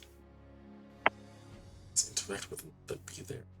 Oh yeah, I'm gonna say the Greenwoods are there. You know, your assistant, her sister, and Grimbosh, by the way.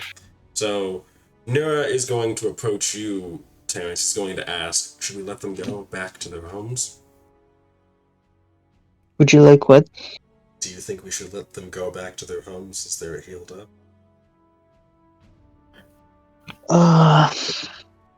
That's a hard choice because they might eventually just end up fighting us again. Like, I sure want to, but we also gotta think of that. So just keep carrying them with us? For now, yeah. We can definitely figure out what to do with them on the way. I guess, are you up for that? For? Basically, you're debating whether or not to. Terrence wants to keep the wounded from Windwell with you, so that way you don't have to fight them again, since they're patched up. Basically, keep them prisoner or hostage in a way. I thought they could just, keep we kind of need Windwell as some sort of defensive post, but keeping them is fine. It was like, because they're not going to work with you is the thing. They just want to go home. Yeah. Then keep them at their home. What are they going to do? Rise up against us? Yeah. With They what might help? do that. Especially if more forces come. They might join them.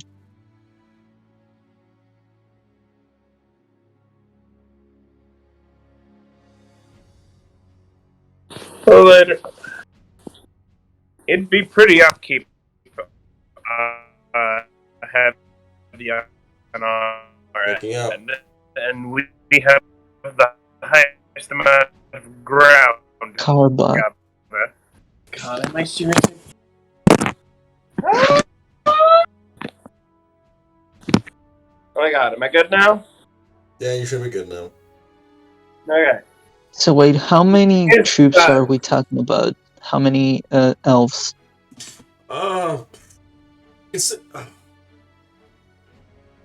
Considering how many were in the camp, I said that you guys mainly got the ones out that were not inside the keep when it was burning down, right? If you win and gap at one Well, time. yeah. Yeah. So sadly, so not a large amount, but I'd say like a couple. I'd say like a couple regiments. Would that be the right word? That's not that big. Yeah, a couple regiments.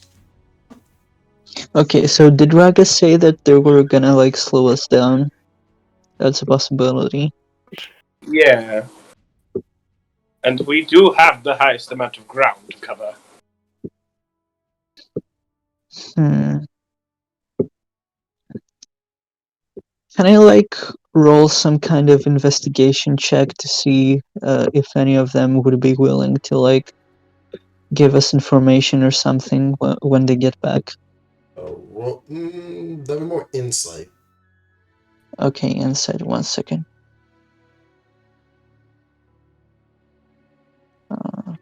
Double click. Insight.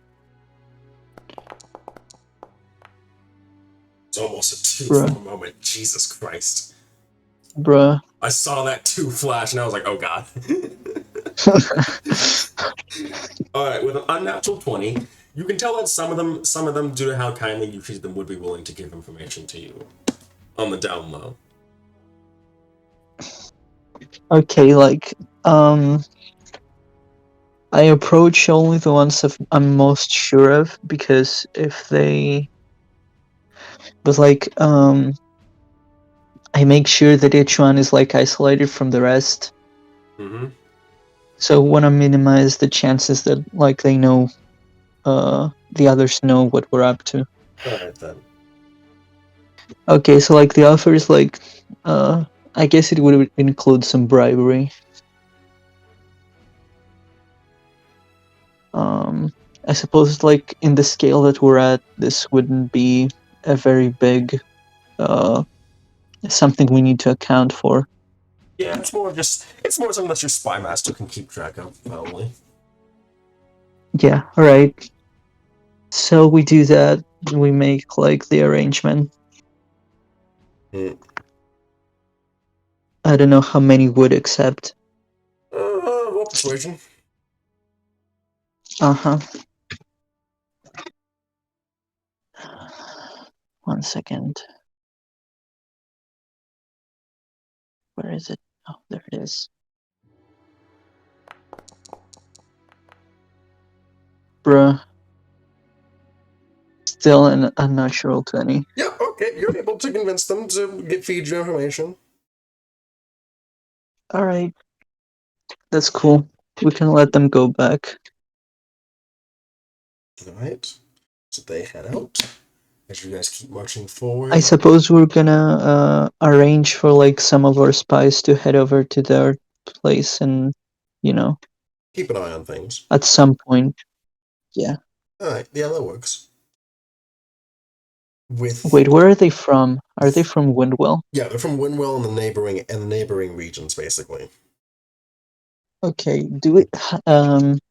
Windwell is like completely destroyed, right? The keep, the town, thankfully, you were able to avoid damaging that much. Uh-huh, okay. That's cool. But have we left a garrison there or something? Probably, yeah. Most of the main bulk will have headed down south, but there will most likely be a garrison. Okay, so like it's possible that there comes some army, and if they do, we can have some extra information from these guys. Possibly. Okay, so that's it. Yes. And we head on to the east. Alright. As you guys are hell.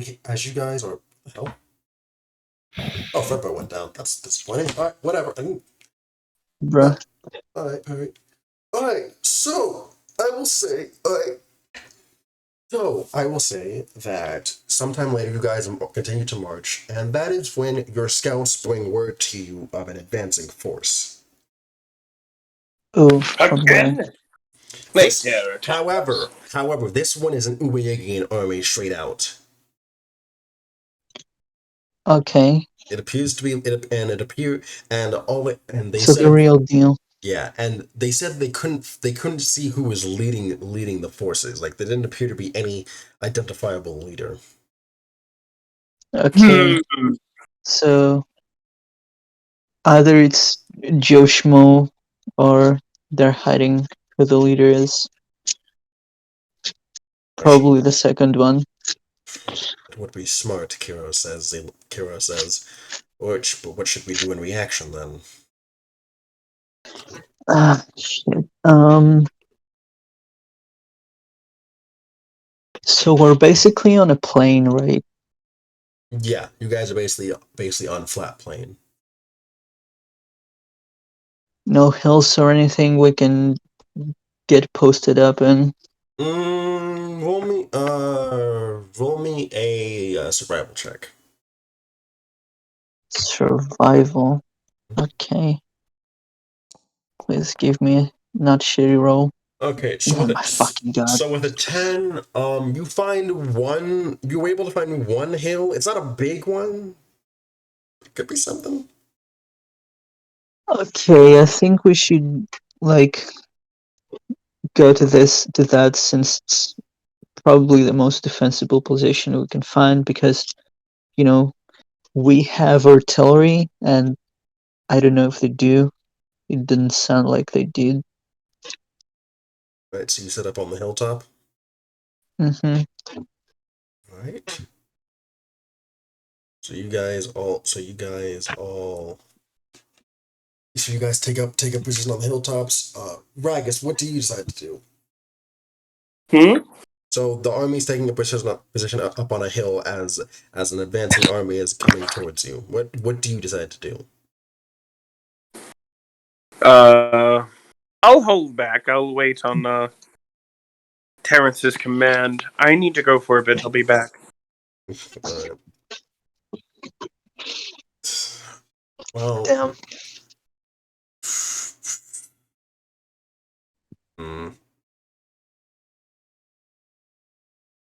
Well, actually, you're the main part of your turn. So, do you want to keep going? Sure, we can, unless you want to do Perry's stuff because he's also time limited. Nah, I think I can get through yours. Get through yours real quick. All right, well, not real quick, Right. but I think I can get through yours. Is what I'm saying. Jeez, not saying that it'll be fast. Anyway, so you take a position. You wait. The army advances closer and closer, and they stop just shy of where your artillery would be able to reach them.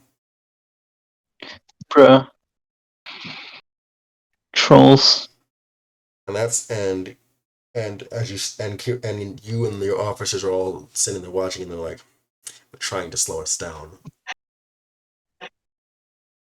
Yeah, it's very possible. We can't sit here and wait, or else the rest of the armies will get to the capital before we do. That's true. Let's start with the dragons. Right. All right. So you like the dragons to go and attack? Mm-hmm. So roll me an attack roll with the dragons, please. That will hit. Do a power attack for me, please. All right. How much damage? Shit. The damage is a bit too weak, actually, since these guys are dragons. Yeah, they have 1 damage. Let's up that to 3. Oh, jeez. Give me another attack. Oh, so we start again? Okay. Yep. Well, they get 2 attacks, remember? Oh, yeah. Alright, that hits. Do a power attack for me, please. Okay, so with the dragons going out attacking, they are able to incinerate an entire group, an entire unit, and basically lay waste to it. However, the army doesn't appear to be attacking. They're still waiting. Okay, so they're committed to like defending that point. Mm-hmm.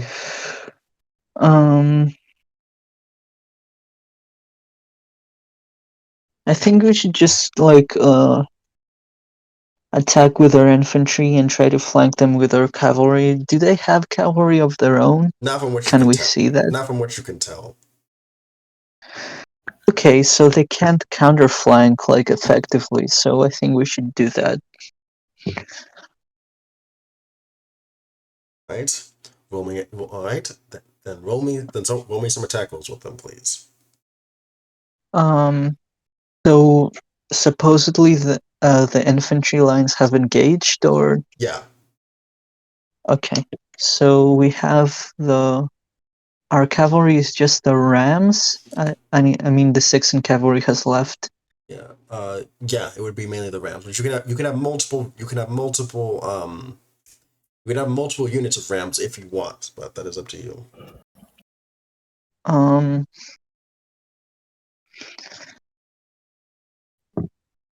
mean, I don't know how many would be like a normal amount. Maybe 2. All right. You said alright? No, that's all right. Yeah, if that's what you want. I mean, they have 2 attacks, so whatever. I can only do 3 more, right? Yep. Okay, so let's start. So first one will be a miss. F. Second attack will be a hit. Will power. What does power do? Power is basically the final test to see if you get through their toughness, which will deal damage to them, and that works. Okay, that's how much damage to them again? 2. All right. So they're 4 out of 6. All right. Next unit of rams. Yeah, sure, but it's only 1 attack for it, right? Oh, they had 2. I thought they had 2 attacks. They do, but like, I only have 1 more action, right? Well, no. Okay, so you have 5 units you can activate, and each one does their own action. Which, if they attack, they can attack. If they have more than 1 attack, then they can attack multiple times. Oh, it's pretty OP. Well, yeah, it's basically Bruh. you get a number of units you can command equal to your proficiency bonus, so it's not like that bad. All right, next attack. All right, that'll hit. Power, please. All right, that is 4, so I'm gonna roll. All right, they failed the morale check, so they're a bit. So this group is barely holding on, and I assume the cavalry come in the back to smash through them. Yeah. All right, roll an attack with the Storm Rams.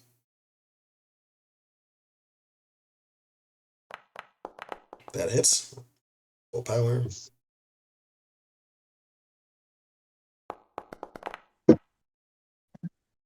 Unfortunately, that will not deal any damage to them. Sorry about that. Right, you're back just in Okay. time. You currently engage with their forces because you annihilated one of their units with Dragonfire and they still didn't retreat, so now you're engaging them in melee while the cavalry flank behind. Sounds good to me. Alright. So, Terrence just finished up his units. Would you like to call upon your units? Yes. Bring forth the fire. Go again. Ah, shit. Light 'em up, boys! You hear shouted. First, that attack's failed, okay. Those are the Bladeborn? No, I said do the bolt forwards first. Now we have the Bladeborn coming in. Alright, they hit with an 18. And yeah, that deals damage with a 22. Alright, so another unit is basically torn asunder. Oh, God, I need music for this. Hold up. I'm annoyed that. Okay, well, whatever. Alright, whatever. Alright. So, by this point, you guys are basically definitely pushing them back and basically with this pincer maneuver, you're basically slaughtering these men. And as you come to realize that these aren't men. Oh. What are they? Terrence, okay, Terrence, are you in the front? Do you fight in the melee as well, or do you mainly stay in the back and command them? Mainly stay in the back. Alright, so Ragus, you proceed to mow down one of these guys, and that's when you realize these guys are a little rotten. Oh, we're fighting You zombies. rotten meat. As an undead. Well, that's why we're burning them down, right? Yep, and then Terrence, that's when you get a oh, Fedball's back online. Good. Alright. And Terrence, that's when a scout haste frantically comes up to you. Mm-hmm. Sir, there appears to be an army at our flank. It's a human army, sir. What army? A human army. How big is it? How Came big from the does it seem? shadows. It appears to match us in strength, sir. And there was a red knight on a flaming red horse leading them. Oh, Jesus. Okay, so I think we should try and see if we can like smash the rest of this zombie army and then form up against them. All right. Alright, so would you like to call upon the dragons to lay waste to the last of the zombified units for their first attack? Sure, we can do that. Alright, roll attack for me, please. That's a nat 20 for a total of 30. Bro. Alright, so that wipes them out wholesale, I think, in that case. Yeah, that double, that's 6. So yeah, that wipes out all of them with one critical hit. Oh, nat 20 gets double damage. Yeah, it gets double for their damage. In this case, because there's no dice for them. So the dragons can attack again. Yep. As you guys Ragus, you get word that there's apparently a second army coming towards you from behind, and the entire army kind of whirls around to deal with these new people. Okay, so while they do that, the dragons are gonna attempt to kind of slow them down. Alright.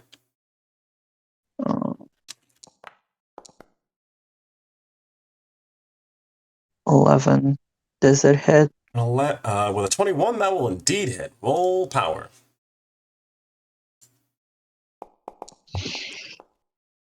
Unfortunately, that power check will fail. F. Any other units you'd like to call upon? What other units? You have the Dwarven Artilleries, you still have the Ogres, and you have the Keystone Rams. I want to go with the Ogres. Alright. First. Roll damage. Or. Alright, at 17 will hit. Roll power.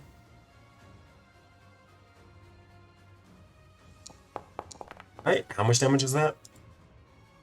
4. Oh my god.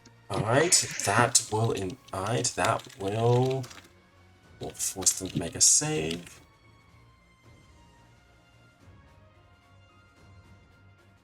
And they succeed. As it appears the valiantness, as you see some of the humans think about retreating, but then you hear the commander, this knight in red flaming armor, say something in a language that you've never heard before, and it basically rouses the men to keep fighting as they start charging towards your forces.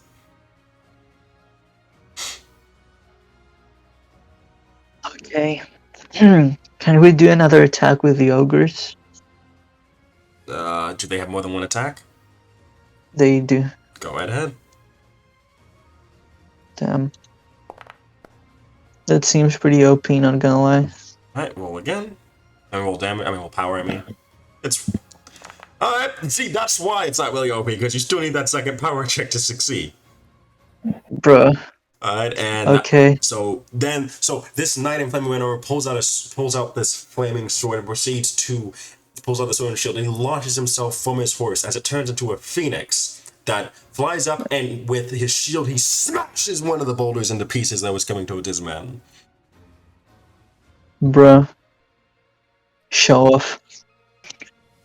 Anything else you'd like to call upon? I guess the bolt throw. Oh, we can do the Dwarven artillery. Yes, either version of dwarven artillery. Are the trebuchets just literally better?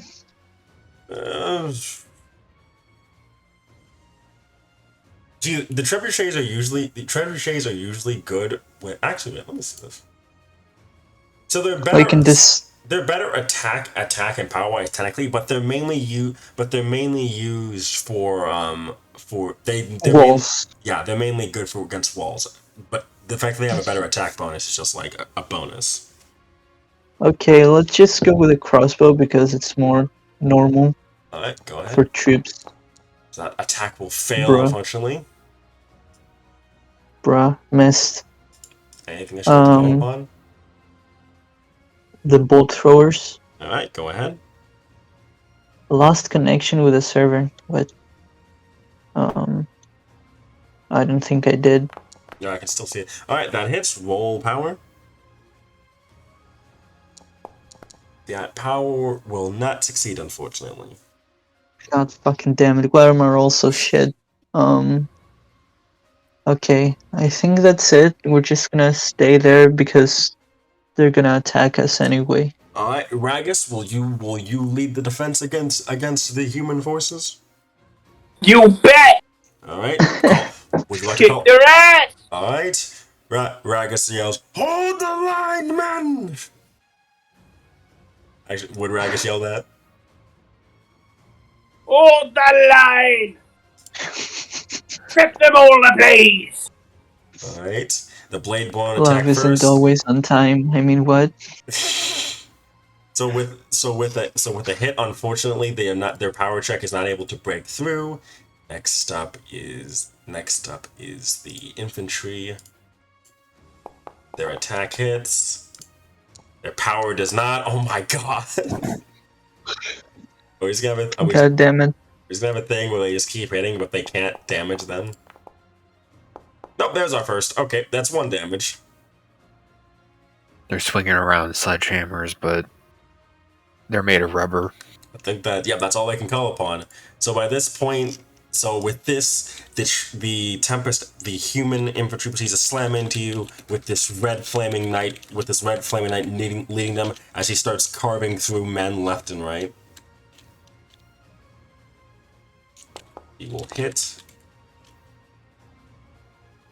And he will deal 2 casualty damage to Ragus' forces. As the planes that you march behind are set ablaze from this warrior's flames. It's now your guys' turn.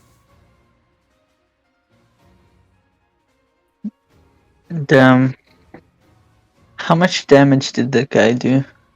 He dealt 2 casualty damage to Ragus' forces. So Okay. they're now at 4 out of 6.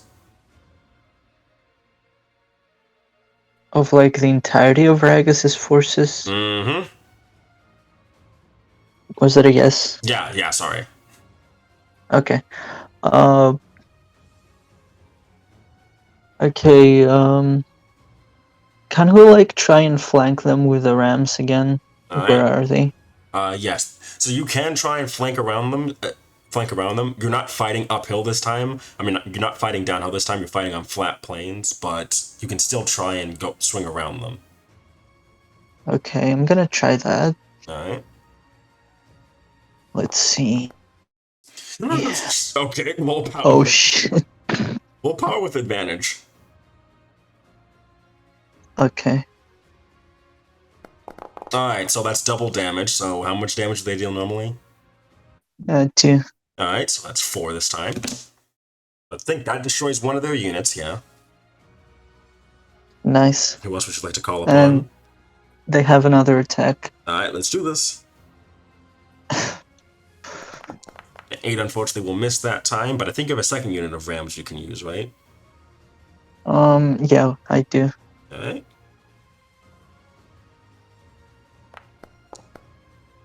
That hits. Willpower. Alright, that deals 2 to them. Any other units you'd like to Yeah. call upon? I mean, it has another attack, right? Oh yeah, this is the second unit, yeah, so one more attack. That will hit. Willpower. Alright, that's 4, so morale check. With a nat 20, they will succeed Damn. and bring themselves up to 3 casualty points thanks to that nat 20. As you hear the Red Knight, as you hear the Flame Knight, the Red Knight basically yell, "Fight on, men!" He's like the fucking mastermind from Payday 2. Bro, get the fuck up. Okay, So is that all the units you'd like to use? how many more do I have? I think you burned 3. No, you burned 2 at this point. The 2. Yeah. The ram. So you have 3 more units you can pull out if you'd like. So like the infantry are under Regus's command, right? Yep. I believe you did use the bolt throwers at one point though. So. Yeah, the bolt. Yeah, let's use the bolt throwers. All right.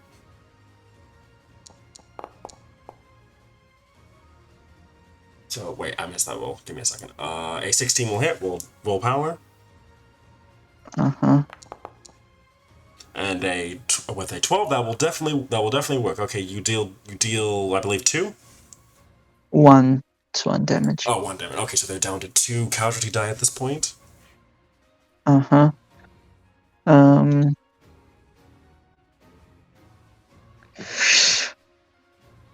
We're engaged in melee with them, right? Yeah, you are. I mean, guess we can try with the dragons. Maybe there will be collateral damage, but Danger close. I mean, it's either the dragons or the artillery, right? Mm-hmm. What? I said, yeah, sorry. I forget that my hums can't come up on here. Yeah.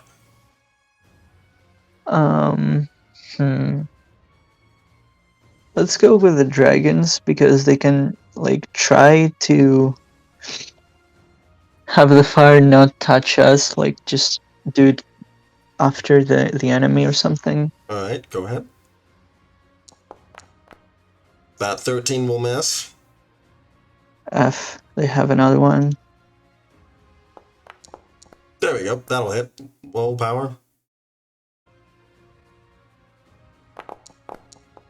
Alright, that power will work. Alright. So you destroy another unit. However, it seems like the more you cut down, the more emboldened the humans get, as it appears they're drawing strength off of their fallen. Bruh. Okay. I still have the artillery, don't I? Yeah, you have 1 more unit left you can use. Let's go with the crossbow. Oh no, that's probably a bad idea because it's really flat, and crossbows probably can't arch very well, right? Whoa! Yes. So let's go with the ogres because they can like throw them over. Throw this. You see the ogres go and throw rocks. Roll attack for me. That will They go full unfortunately monkey. miss. Okay, and they have another one. Go ahead. That'll hit. Willpower. Alright. How much damage is that? 4. Alright, noted. Alright, I think that's all the units that you could use, right, Terrence? Indeed. Alright. Not Terrence. Ragus, they're on their last legs as you come face to face with the Red Knight himself. Let's give him hell! Alright. Give him hell. So the Bladeborn are gonna go first. Within that 1, they will fail. Wow. Dwarven High Shields. 18. 14, okay, that's 1 point of damage. And then the infantry. Alright. So, Rags, you fight face to face against this Red Knight while your armies fight around you, and basically he basically gives as much as you do. Like the two of you keep hitting each other. Like you feel you feel this exhilaration that you never felt before, as it seems like you finally have a worthy opponent. Battle legendary. And as the armies come crumbling down around you, you see the Red Knight notices, and he appears, and he takes his sword, and he will stab it into the ground, sending out this blaze of fire like a phoenix exploding. And when the fires cease, he's gone, and his army's routed. Damn. He just fucked off. Boy. And with that, the Battle of Ditz Fields comes to an end. Only one more force lies between you and Umiyeg. And the capital, and Himmler, I mean. Mm-hmm. But that's probably my cue to go because it's late. Yep. Good night. This was fun, though. Hey, Norm, it was nice seeing you. Bye. Good night, Normie. Okay, have a nice rest of the session, guys. See Love ya. you. See you, Norm. Bye. Gotta get those. Alright, Aldwin. In the chat. Saracen. Alrighty. The two of you march forward, continuing your path. You get word that the Western forces have smashed a contingent of humans that were facing off against them on the plains of Ditz. Mm-hmm. But that comfort does not warm any of you. In fact, it gets colder and colder as you march forward. Oh boy. In fact, it starts to snow. No, not snow. It begins to fall. A blizzard comes that freezes you all to the bone as you keep marching. Hell. That's not a good sign. And Elian, your flame dragon knight, he's been with your army this entire time, and he's a bit cold, and he kind of like freezes up from when as he has a realization.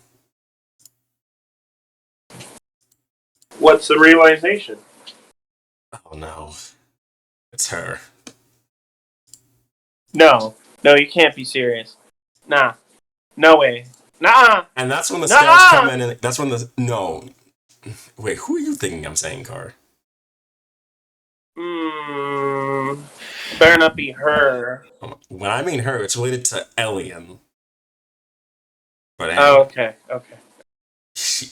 Anyway, Not Evelyn, right? Not Evelyn. No, Elian. Elian basically has realized it's her, and they looks at you all, and he says, "This isn't going to be good." And that's when a scout comes running towards you, and he says, "Lord Hardwin, sir! Oh my God!" Take a deep breath first. What's the message? There's a giant ice being marching towards us, sir, with that demon and an army at his back. Well, there's your Atan. And there's Penal, Elian says as he readies his dragon. Right. Do you have any suggestions on defeating Penal?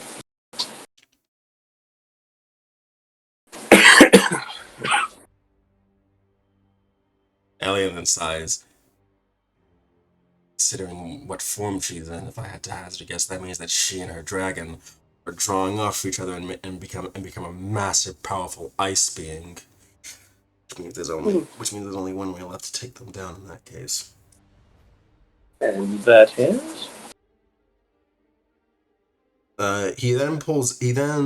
There was always this wrapped spear attached to his dragon that he never touched.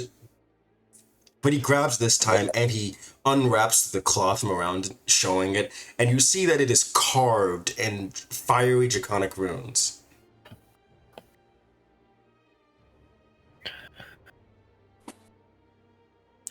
That one of those lances? The lance of the Cinder Lord. The dragon god of destruction.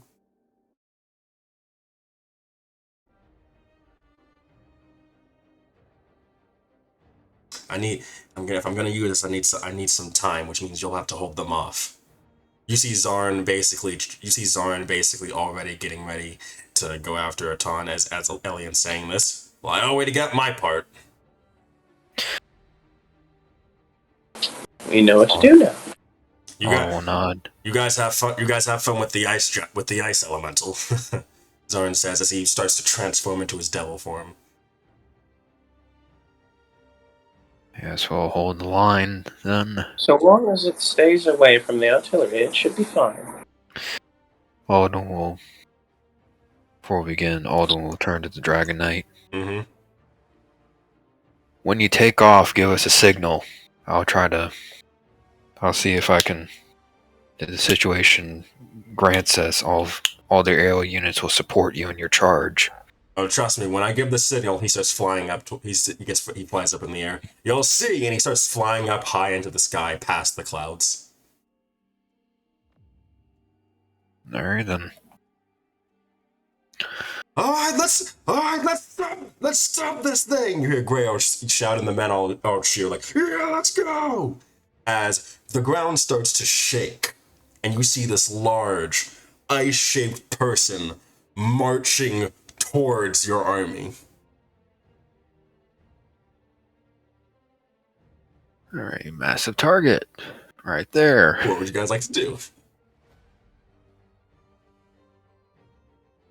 First off, I would like to give an order out to every archer and person with a ranged weapon to say, flaming arrows and whatever else combustible you can throw.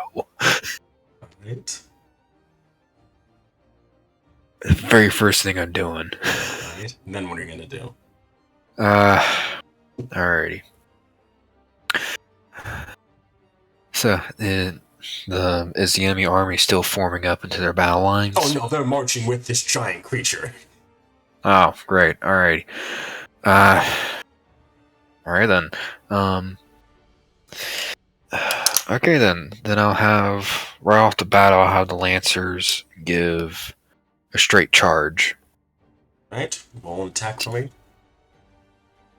The goal with this is just to buy time and tie up the rest of the forces.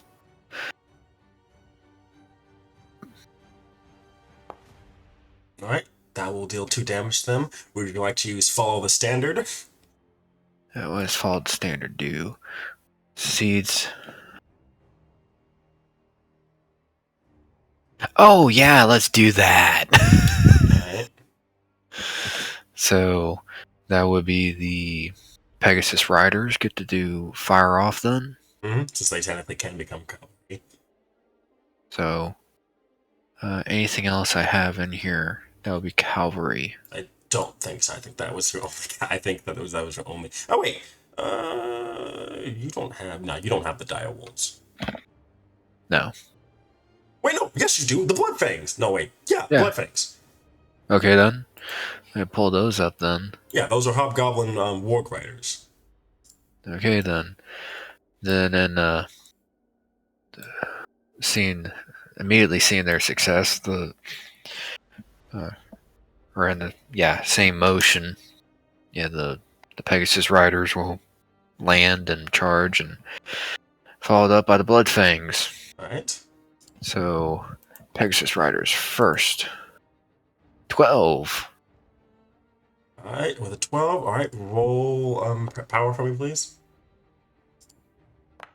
Alright, that is how much damage is that now? That would be 1 damage. Okay, and the Lancers dealt 2. Okay, so that means that's a morale check now. And as they slam into the armies, you see Atan and Zarn, devil and demon, smash into each other, causing abyssal and infernal fire to flake across the sky. Alright then. Uh, Success on the morale check. Okay, so they're not. So they didn't suffer one more. They didn't suffer one more casualty. Next unit. Alright, the Blood Fangs. That will hit. Roll power. Okay. And then if this succeeds, the Warbreed will fire off. Yep, which means they get which means DC 10 command check. Which add your charisma modifier to this. Which is a +2, if I remember correctly, off the top Mm-hmm. of my head. Yeah. Oh shit, that's a nat 20. Okay, go ahead. So this will be another attack check and another power check. Oh yeah, I'll let you have the attack check with advantage. Alright, roll damage, roll power. Alright, how many so you annihilate one of these units with the combination of your different cavalry units. The Whirlwind Lance is leading the way. The Blood Fangs and the Pegasus Riders are all emboldened as they charge in and they wipe out one of the units as they all shout, "For Whirlwind!" Everyone, imagining everyone at the command post, or whomever's near Aldwin would just they will see Aldwin have the biggest freaking grin on his face. So, and then, the Wasp Riders are going to be kept in reserve for now, as much as I want to pull them out. And then, the archers will fire off at the enemy forces. So,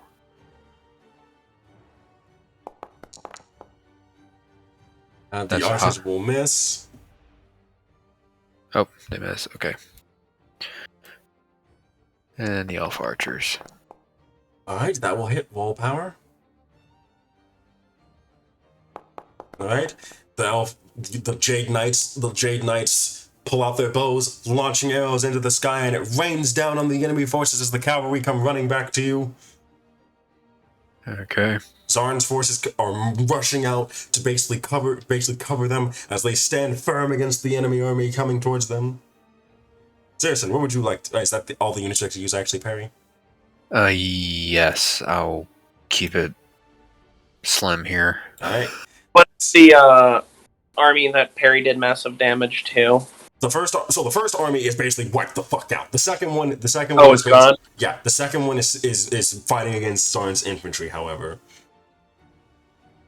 Okay. What's the next weakest army right now? The one that Zarn's forces are fighting, because Perry did some damage to them. Okay, then I will shoot at them. Alright, you summon up you rally up the ballista, and they all go loose as they launch ballista bolts. Yep. Alright, the first one will miss. Second one will hit. And with that they will deal damage. As they deal one damage to the army.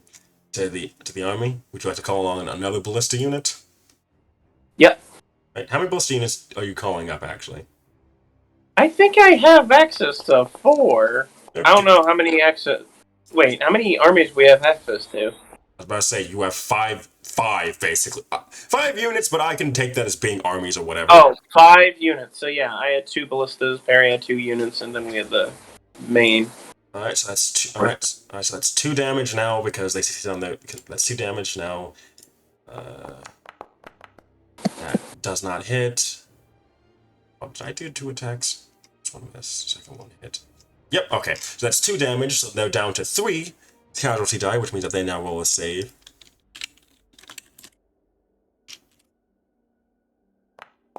They will succeed on their morale check and still stay in the fight. Any other units you'd like to call upon? I only get those 2, right? I'm saying, no, you get 5 total, remember? 5 total units, because it's equal to your proficiency bonus. How about ballista? How about 3rd ballista? Okay.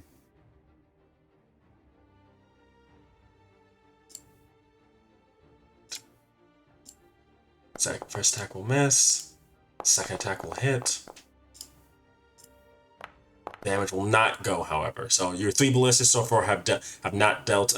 Your third ballista was not able to deal damage. Was not able to deal damage. Yeah. So I have a strategist feature here. Yep. That can allow me to re-roll. Alright, they can re-roll their power check then in that case. Yeah. They can allow me to re-roll. I don't know what it is specifically, but it's like I have this pre-roll at the beginning of the game, and I can substitute sort of any allied roll with it. Yep, okay. That was a 15, so yep, that succeeds. Woo! So that means they deal damage, which means that the force, that second army is being worn down. And that's when, and you know how it was cold before? And basically this ice giant keeps trying to launch attacks at you, at the different armies, dealing some damage and even destroying entire units, not armies in this case, specifically units. However, that's when it starts to get really warm as the snow turns to rain. Burning up. And that's when you hear, that's when you hear, well, actually, all of you hear the shouting across the battlefield. Glory to the Jade Knights! Good fortune to Lord Commander Aldwin Hollywood! Fortune to Leowen! And that's when this massive inferno burns in the sky as an avatar of the dragon god of destruction, the Cinder Lord, is summoned. I think that's the signal, Aldwin.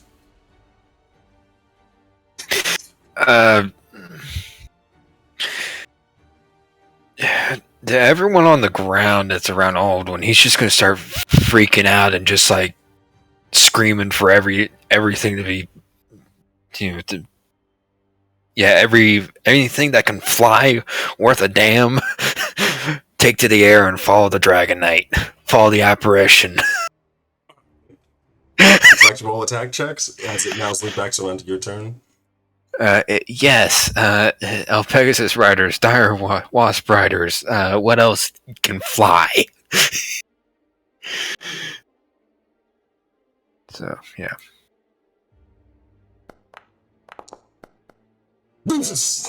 Alright. Full power with advantage.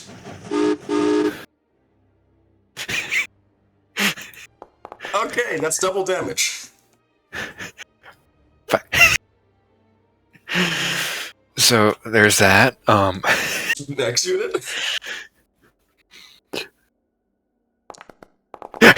Oh my god, that's 2 nat points! Full power with advantage!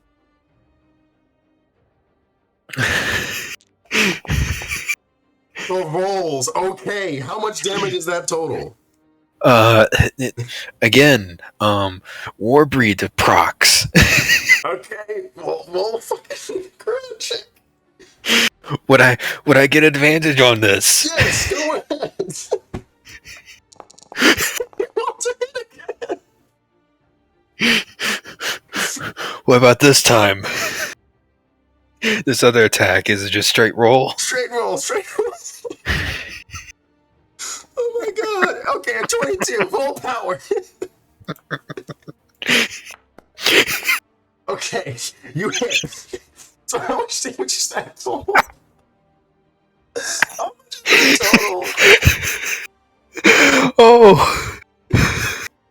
Oh. Okay, so the first attack, deals 1 damage, but also the poisonous trait fires off. Okay, so that's 2 damage. Next.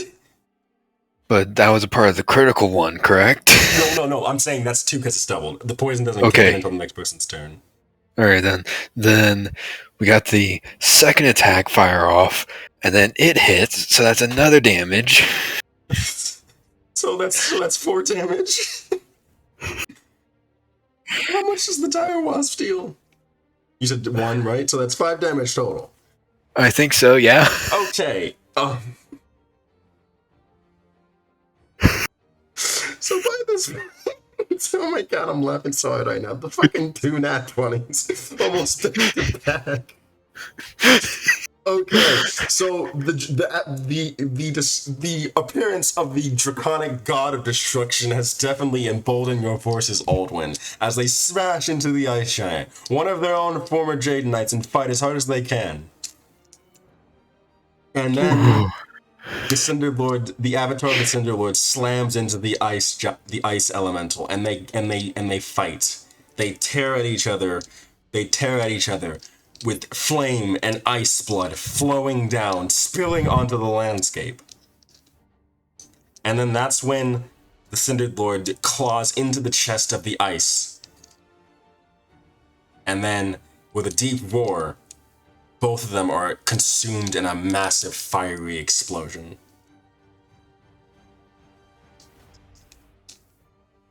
And both Elian Flameblade and Pinol Whiteflame, the last snow elf, are no more. Yay! We caused the extinction of an entire race! Well, no, well, no, because the snow elves were changing into dark elves, but yeah, anyway. But At the end of combat, I want to do something special. Alright. And with that, Saracen, all that's left is the enemy army as Zarn is fighting Atan to his last breath. Fight! I mean, kill them, of course. So I will say that you'll have advantage for these attacks thanks to the absolute awesomeness of Thank you, rolls. awesome Aldwin. Okay, so that deals damage. Okay, with your ballistas, you basically annihilate the last of the Umuyuegian forces as they basically go out and retreating. Thanks. Let me think here. What am I thinking of? Oh, okay. And basically, the Umuyuegian forces basically retreat from the battlefield as their ice elemental, and most of their forces has been ravaged.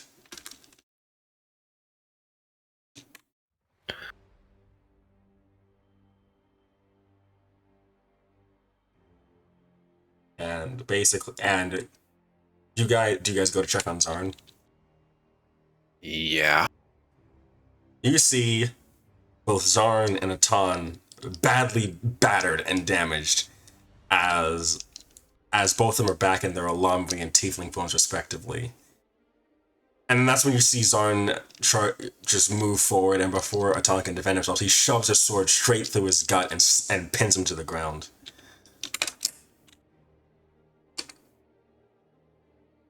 Okay, that hurts. Zarn says as he kind of like falls back. Atan, like, you see him rip the sword out of his gut, and you just see him smash the ground over and over and over again as he tries to get back up. Smash to the ground over and over again as he gets back up? No, he smashes the ground with his fist over and over again as he tries to get up. Okay. And then he looks at you guys, and he's basically snarling. Right. I understand now. Going to kill him. He then falls down to one knee. This won't change anything. It probably won't, but it will get us to win this war faster. That's not what I mean. Yes, I'm sure we'll see you again in the Nine Hells, Demon. We won, he says with a snarl. The devils, no more. I wouldn't be so sure of that. He coughs up blood. You do. No matter what we do, we can't outrun this destined Oh, they've got people. Oh, ravage. He falls down to it's his other knee. Yeah. Stop it. Watch me. And then I will, take up the spear and impale him with it.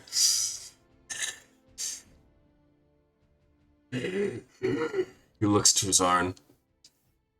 Inju is sexier. And he turns into and he burns away in abyssal fire. I recall the spear to my hand again. Stick that back in that coat pocket. Well, whatever does that mean, Zeno? It means that when I march back up north to stop the demons, I'll find him waiting for me. You see him wipe off some blood from his cheek as he uses his sword to pull himself up. Well, I'm sure he'll be looking forward to his rematch. Until then, we have a king to dethrone. Yeah. How'd the battle go? He looks to Aldwin. Well, it was about as titanic as your brawl with your friend. The Penal is out of the equation, but so is our own Dragon Knight. Dead? Buddy, they went out in a nuclear explosion that he'll point towards where the clash occurred. And more or less flattened a fair portion of the ground. They put off enough heat and steam. Too bad. Well, I'm sure they'll find rest in Celestia. I do too. Both deserve it. He nods. Alden will look between Zarn and Searston.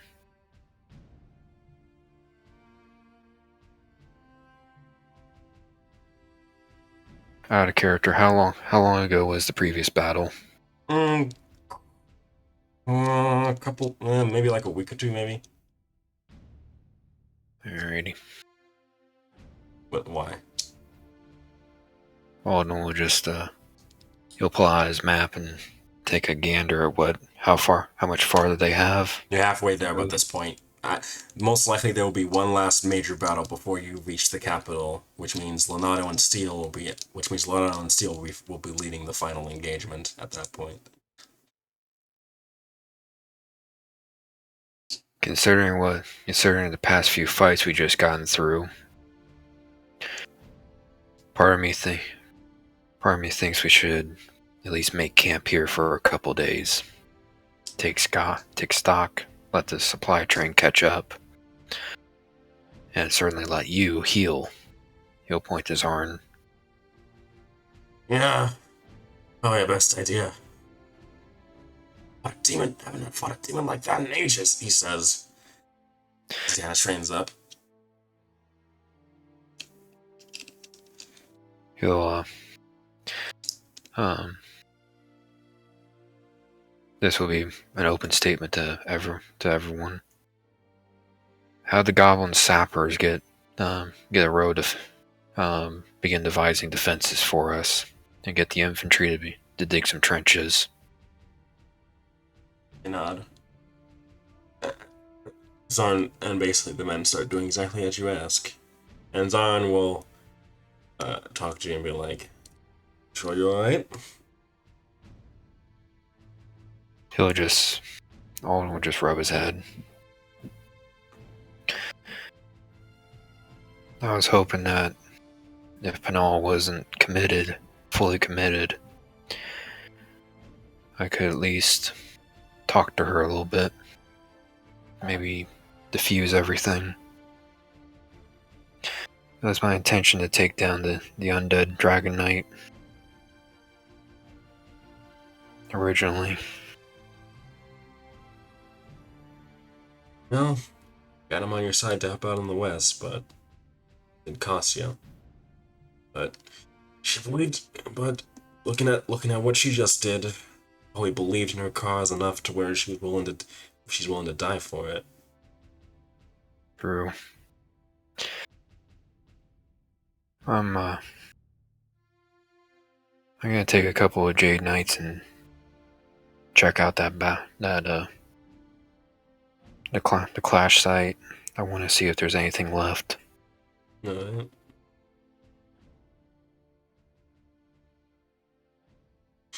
You go to check out the site of the explosion, and there isn't much remaining in that crater, but you do find the burnt remnants of both Elian's spear and Penal's spear, crossed in an X embedded in the ground. He'll nod. Would Grail be there with him? Like, most likely. Sandy check here.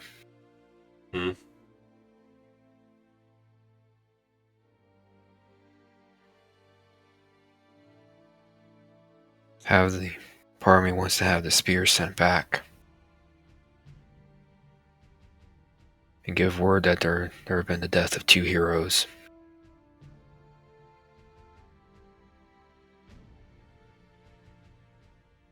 I know Penal had her reasons, and she's technically a traitor by law. But I don't want her remembered as such. Was a Jade Knight. Still on her own.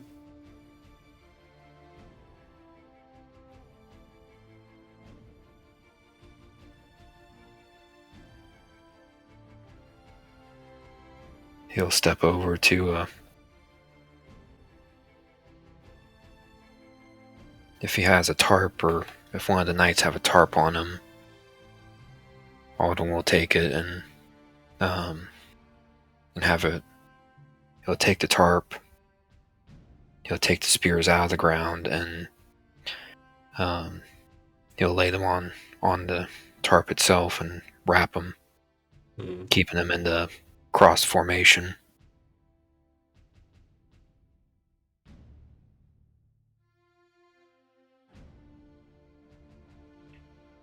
Well, some inkling that it would come to this.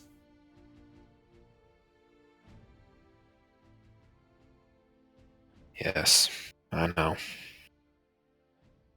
Part of me thought that there was another way out of it. A third option that... Yeah, a third option.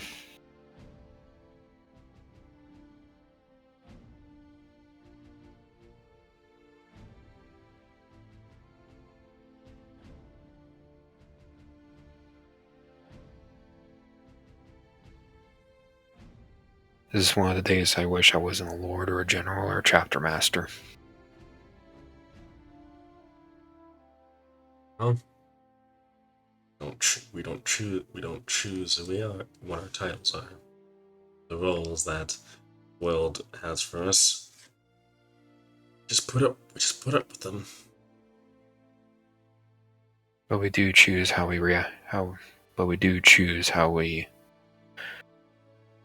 behave with these titles. Yep. We don't choose how we go in, it's how we go out. Otto will nod. He'll turn to one of the knights.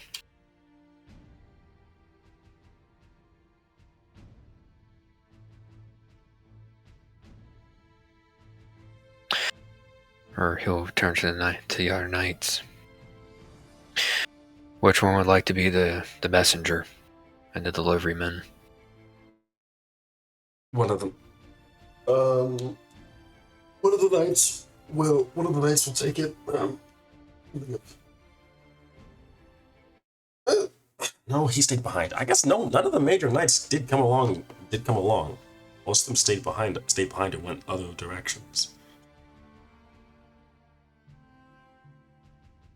It's like Galahad's behind, Lael's behind, Jarson's with Kaladin, Fenris is with Thrin, Grayo is with you. I mean, Grayo could send it back, basically.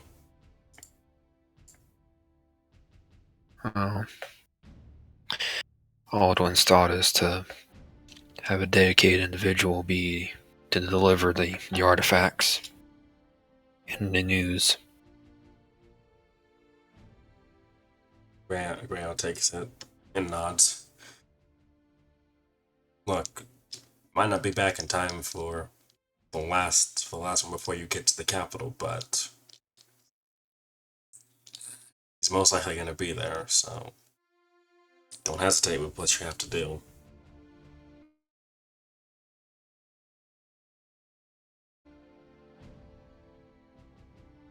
You know, I'll draw it out as long as I can.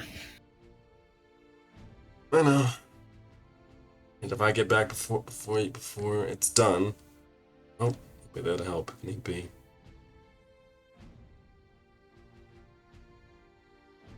Just so you know, it's probably how it's gonna play out. If he's alone, I'm gonna charge him on a Pegasus. Try to force him to the ground.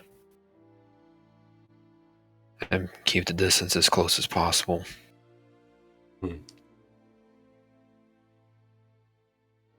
He can beat both of us in a shooting match. He can probably beat me in melee, but Scimitar versus scimitar of speed, you might have the upper hand. Alden will tilt his head. I have not been practicing as much as I should have. So even with a magic item, it's going to still be even.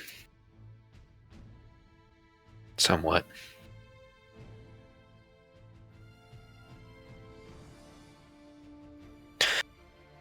Get the spheres back to Leowyn. We'll probably be here for a week or so. Or at most a week, but at least 3 days. He nods.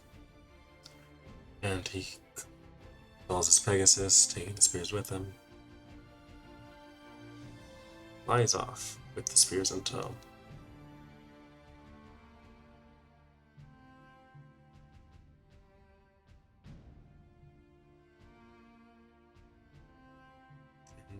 And the Eastern Army camps, and the remnants of the battlefield.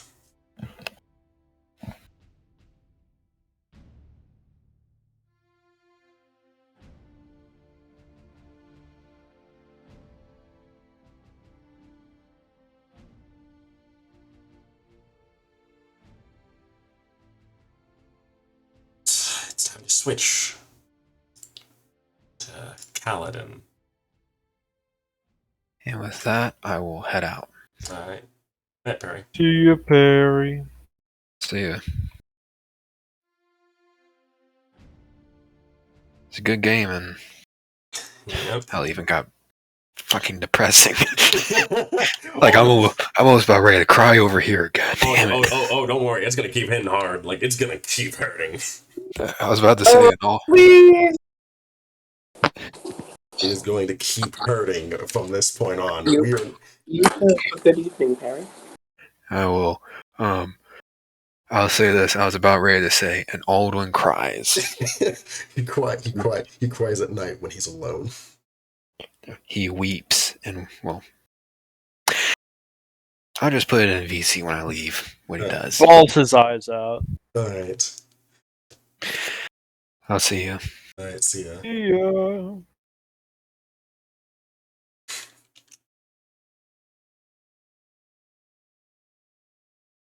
Alright, Kaladin. Oh. Altered blue or warm red?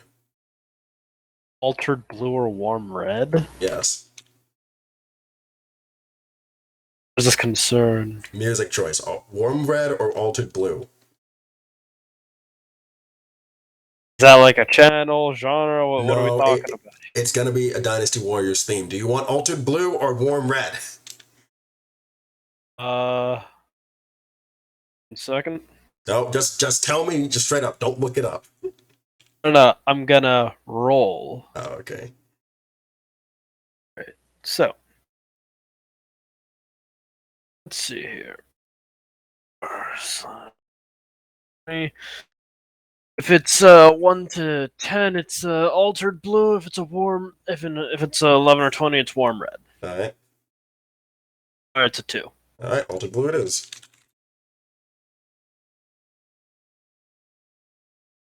Right.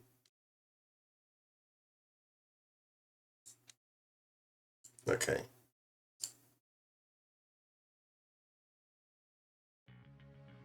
All right. So, Kaladin, Yo. you have received word. You have received word from both the Eastern Front and the Western Front that they have completed their first and second battles, and they are fast approaching. Well, the Western Front is fast approaching the capital. The Eastern Front is camped for a little bit, and was after the death of 2 Jade Knights. Your forces are still continuing onward. And Correct. Go on. And as you sail further, you notice that Thrain has gotten more and more agitated.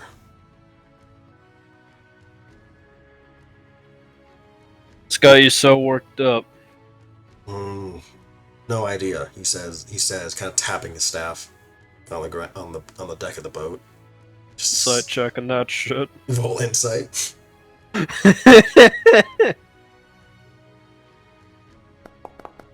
All right. You kind of make heads or tails of what is getting him agitated, because it seems like he doesn't even know. It's like something scratching at the back of my head. Could it be Ares? I don't know what's got him so worked up all of a sudden. And that's when Nerul arrives. We have a fleet incoming. Perfect, I was just about to get bored. It's led by Tyr. And that's when Thwin just snaps his staff in half. How expensive was that staff? It was a wooden staff. Okay, I was like, he just snaps a staff of power. He just picks it up and he uses magic to fix it. I'm sorry, you said who? Tyr. Yeah, that's what I thought you said. Okay. And what's Tyr capable of again? That's when Thanatos takes over Nerul's body. He's a capable warrior and commander.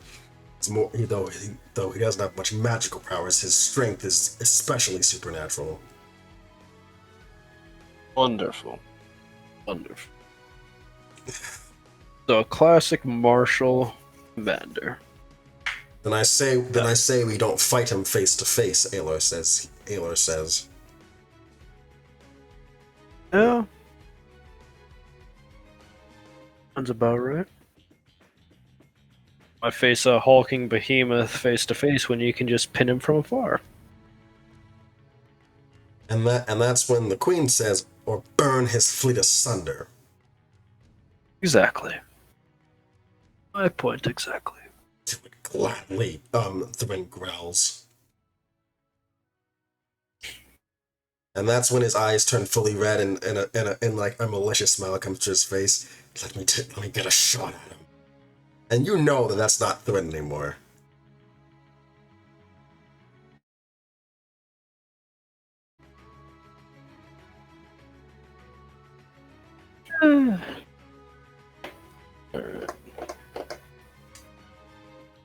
And would you, knowing Thrin, or the capabilities of Thrin, and what I've heard from Tyr, what I think that he, Oh no, that's not Thwin talking about it. That's Ares.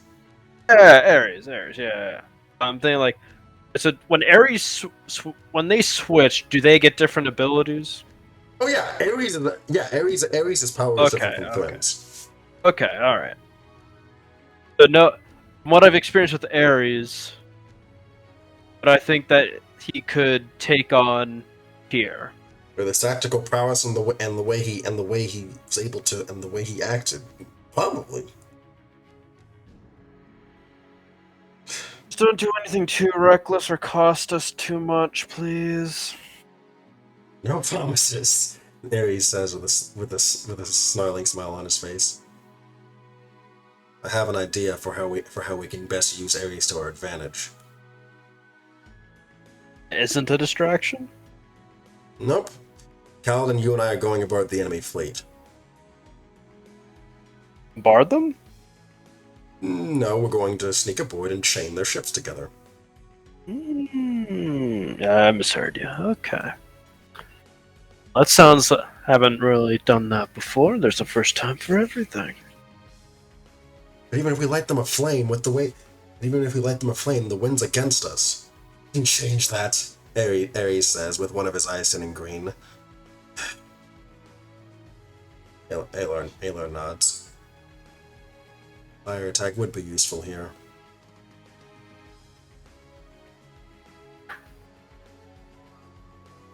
So a few fireballs here, a flame tongue there. Well, let's go burn their mighty fleet then. Let's... And with that, Colin, roll me a stealth check. Yeah, something you've been hoping to do for a long time. It's been so long. Is it just general stealth check, or could I apply Boots of Elvenkind? Yes, they can apply. Yes, perfect.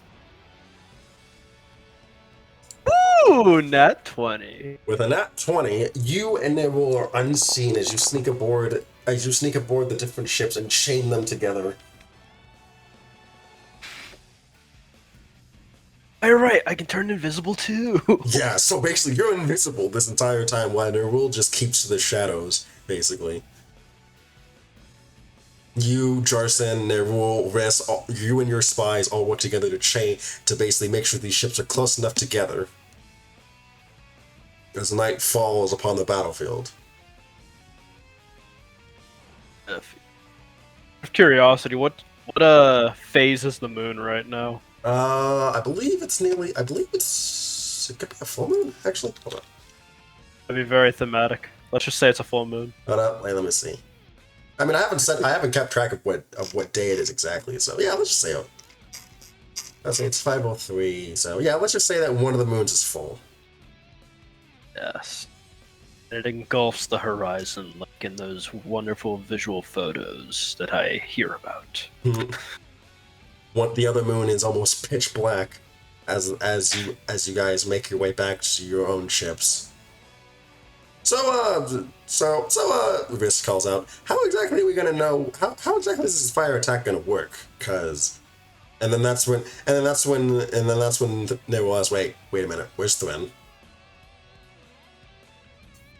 I look at Alar. Alar just couldn't look after him for 2 seconds. No, look ahead.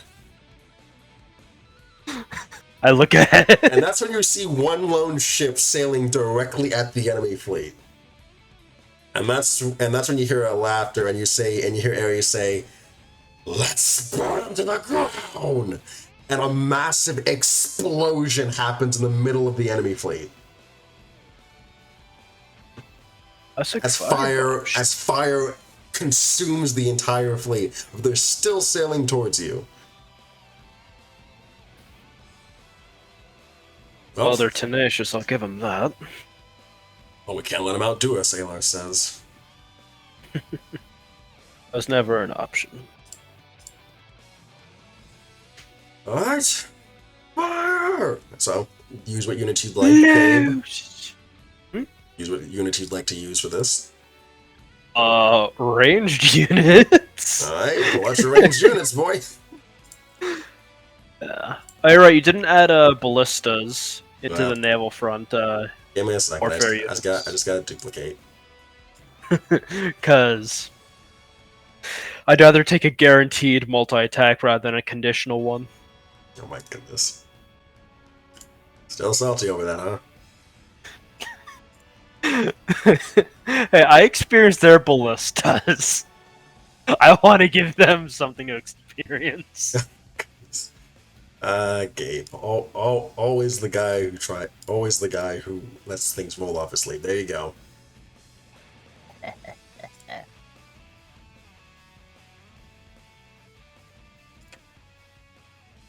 Oh, beautiful.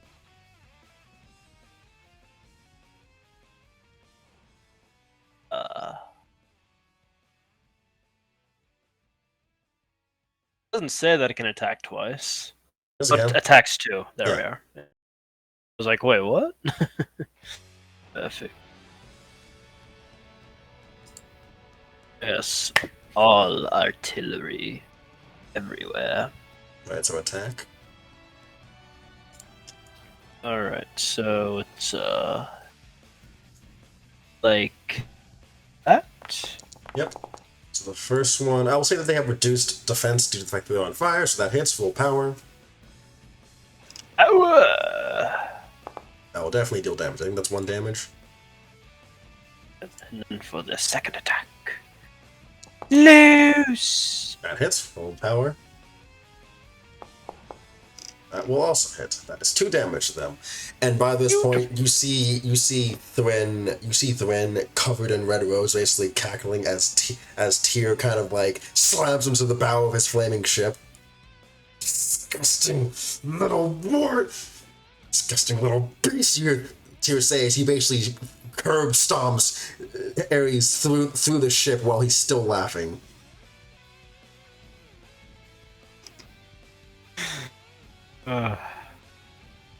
This is a beautiful show. Next unit. Attack! That will hit. Roll power. That will, however, not hit. That will not deal damage, however. Next one. Hey, right, remember the poison applies. Yeah. Still your turn, though. Keep in mind, you got 5 units you can use. Yep. That will also fail. Come on, guys! Alright. No, not attack. Ow. Yeah. There we go. Okay, that's 3. That's 3 now. Just having nothing but ballistas, huh? Oh, by the way, you meant attack. Yes! Repay them for what they did in the last battle! Ah! Oh my god. Roll power. Alright. By this point, you've definitely erected quite a few ships. Even Alar, you see Alar basically rise up high above the ship, and you see him summon this massive, this black hole that he slingshot into the ocean, and that's when it summons a whirlpool beneath the enemy fleet. Yeah, we should just open and end every battle with that. Yeah. I don't use these that often for a reason, he says as he struggles to hold it, and that's when Ares bursts out one of the ships, and he's as Tyr's chasing after him. I've wanted to get my hands on your head for a long time, asshole! You hear Ares shout as he tackles Tyr into another ship. All right, now time for them to return in kind. Oh shit. No. Stop. Peace. That will miss. That will miss. That will hit. It's 1 damage. That will hit. Yeah, they damage us. That's That is not 2 allowed. damage. That will miss. Oh, wait, that was power. Whatever, that counts. Okay. That hits. That's 3 damage. That hits. That's 5 damage. Hit. 6 damage. So one of your units is completely wiped out. Jesus Christ! Do we wipe out any of their units? Yeah, like their units are being wiped out like by ship, like by each attack. We're not allowed to fight back. Was that a thing? Hmm. Oh, can we return in kind squared? Go right ahead. Lose! Come on, guys. There we are. Come on, man. Didn't go well. It hit, but it did jack. Next. Okay, Alright, there we are. That's one. It's two. Like, these are very consistent rolls. Mm-hmm. Nope. Ow! I spoke too soon. Nope. Oh, they're consistent. No. They're consistent, all right. They're consistent when they want to fuck you over. Oh, come on. Please. Does an 11 hit? Wait, did The I say, reduced defenses? wait, did I say 11 hit last time? I think. Hold up, did I say 11? I think you did. Yeah, I did. Okay, so 11 hits. Yay! All right. So with another barrage of attacks, another group of the fleet is laid out, and you hear Ares basically saying, "Oh, I pay you for what you took from me. When you took him from me." You hear Ares shout as he basically shoves his hand into Tyr's chest, and you see Tyr's mouth start to glow, eyes and mouth start to glow. "I will take everything from you," and that's when Alar pulls Ares off of Tyr. This is why we don't anger Eternals. And that's when Tyr teleports away. So much for not having magic. Well, he is an Eternal. Keep that in mind. And that's when Ares roars out, "No!" And then you see him rage as he explodes again, wiping out another set of ships. Just keep that anger directed there. Alar dismisses the black holes making the whirlpool. And by the end of it, there's barely anything left of just burning wreckages of ships.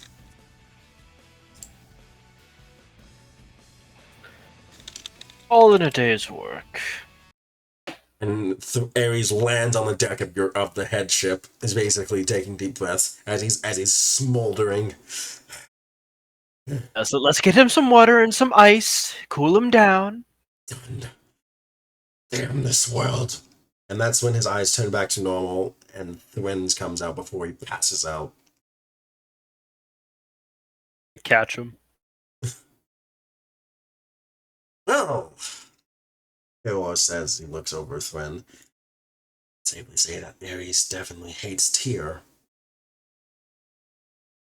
Hal looks over the the wreckage of a fleet. Yeah, I guess you could say that. Yeah.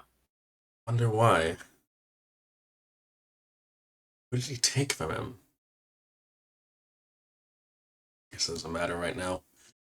Alright. We can ask him next time. Fix up the ships, let's keep moving forward. You hear Alar shouts to the other ships.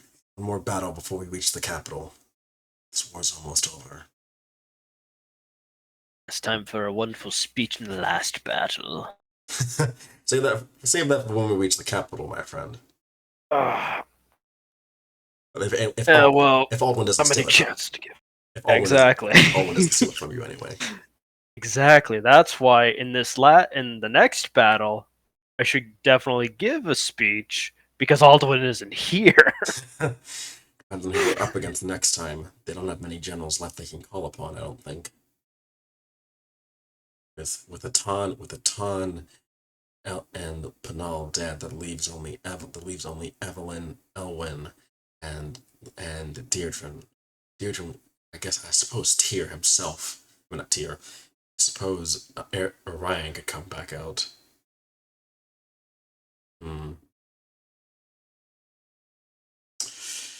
suppose we'll see next time, won't we, Kellen? I suppose we will. All in due time. Right now, I think I'm gonna enjoy the view. I just like kicks back and like, oh, what a beautiful light. Aloy rolls his eyes, patting you on the shoulder, and then he leaves, as do the rest of the others. Until you feel little goblin arms wrap around your neck from behind. I have enough room to look up. Yes. And what a view you have! And that's where we're going to end the session. This is the reward for winning the battle.